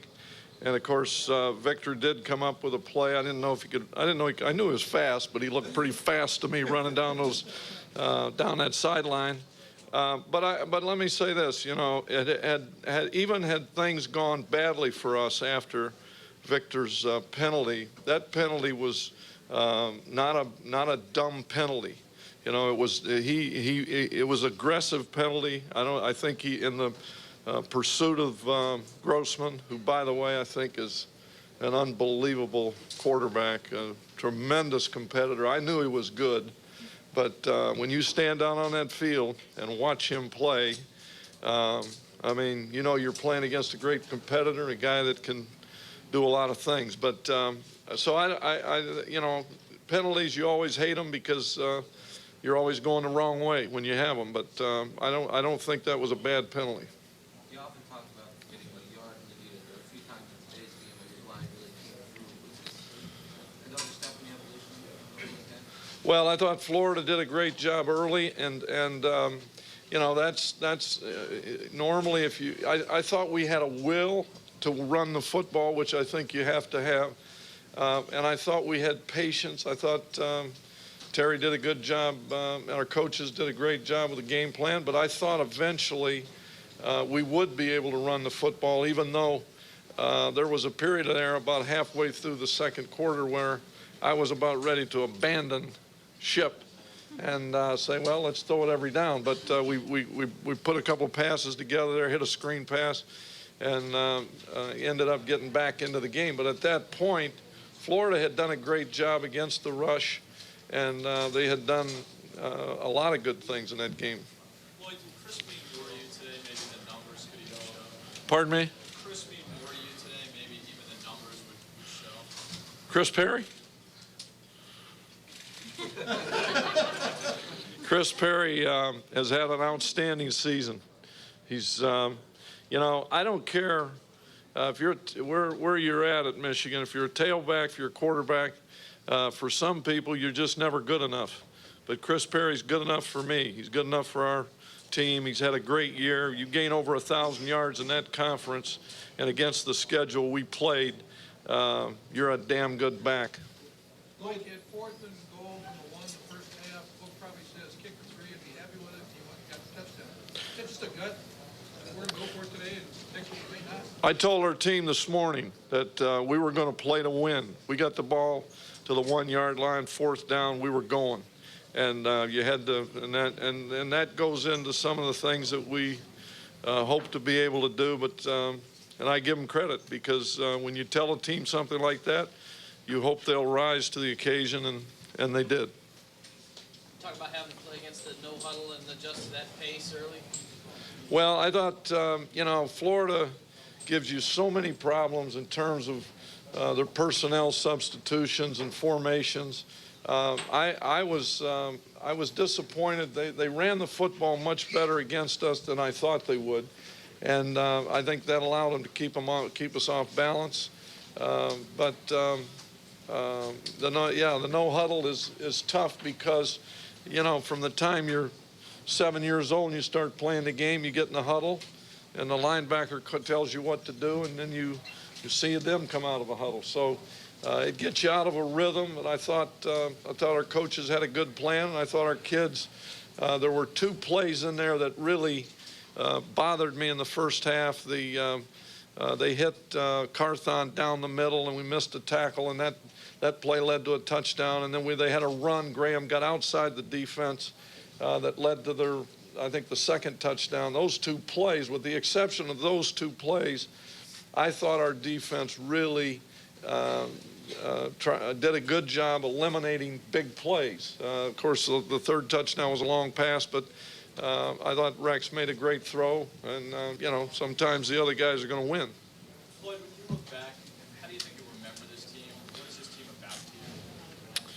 Well, I think you know, when you start a season after a disappointing season, there has to be a resolve. There has to be you know, a commitment, and you have to have people who care, who take great pride in who they are, and so I'll remember this group as a group that took all the criticism that comes following a season that's disappointing, and I'll remember B.J. Askew for being such a team player. He broke his hand in the first quarter today. You couldn't get him out of there. He played with a broken hand. He said, "Coach, I can't catch the ball. I can't run it, but I can block." And Benny Jopru, you know, we've talked about Benny, and you know, there's a story behind every guy. And but I'm extremely proud to have coached them, and I'm proud of them as individuals.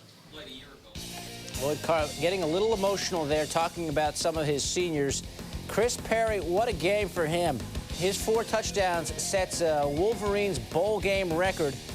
6 other guys had 3 touchdowns, but Perry the only guy to get 4 touchdowns in one game in a bowl. College football isn't the only topic of New Year's Day. NFL teams who are playing in upcoming weekends are retooling their staffs. Jerry Jones went and found himself a sledgehammer.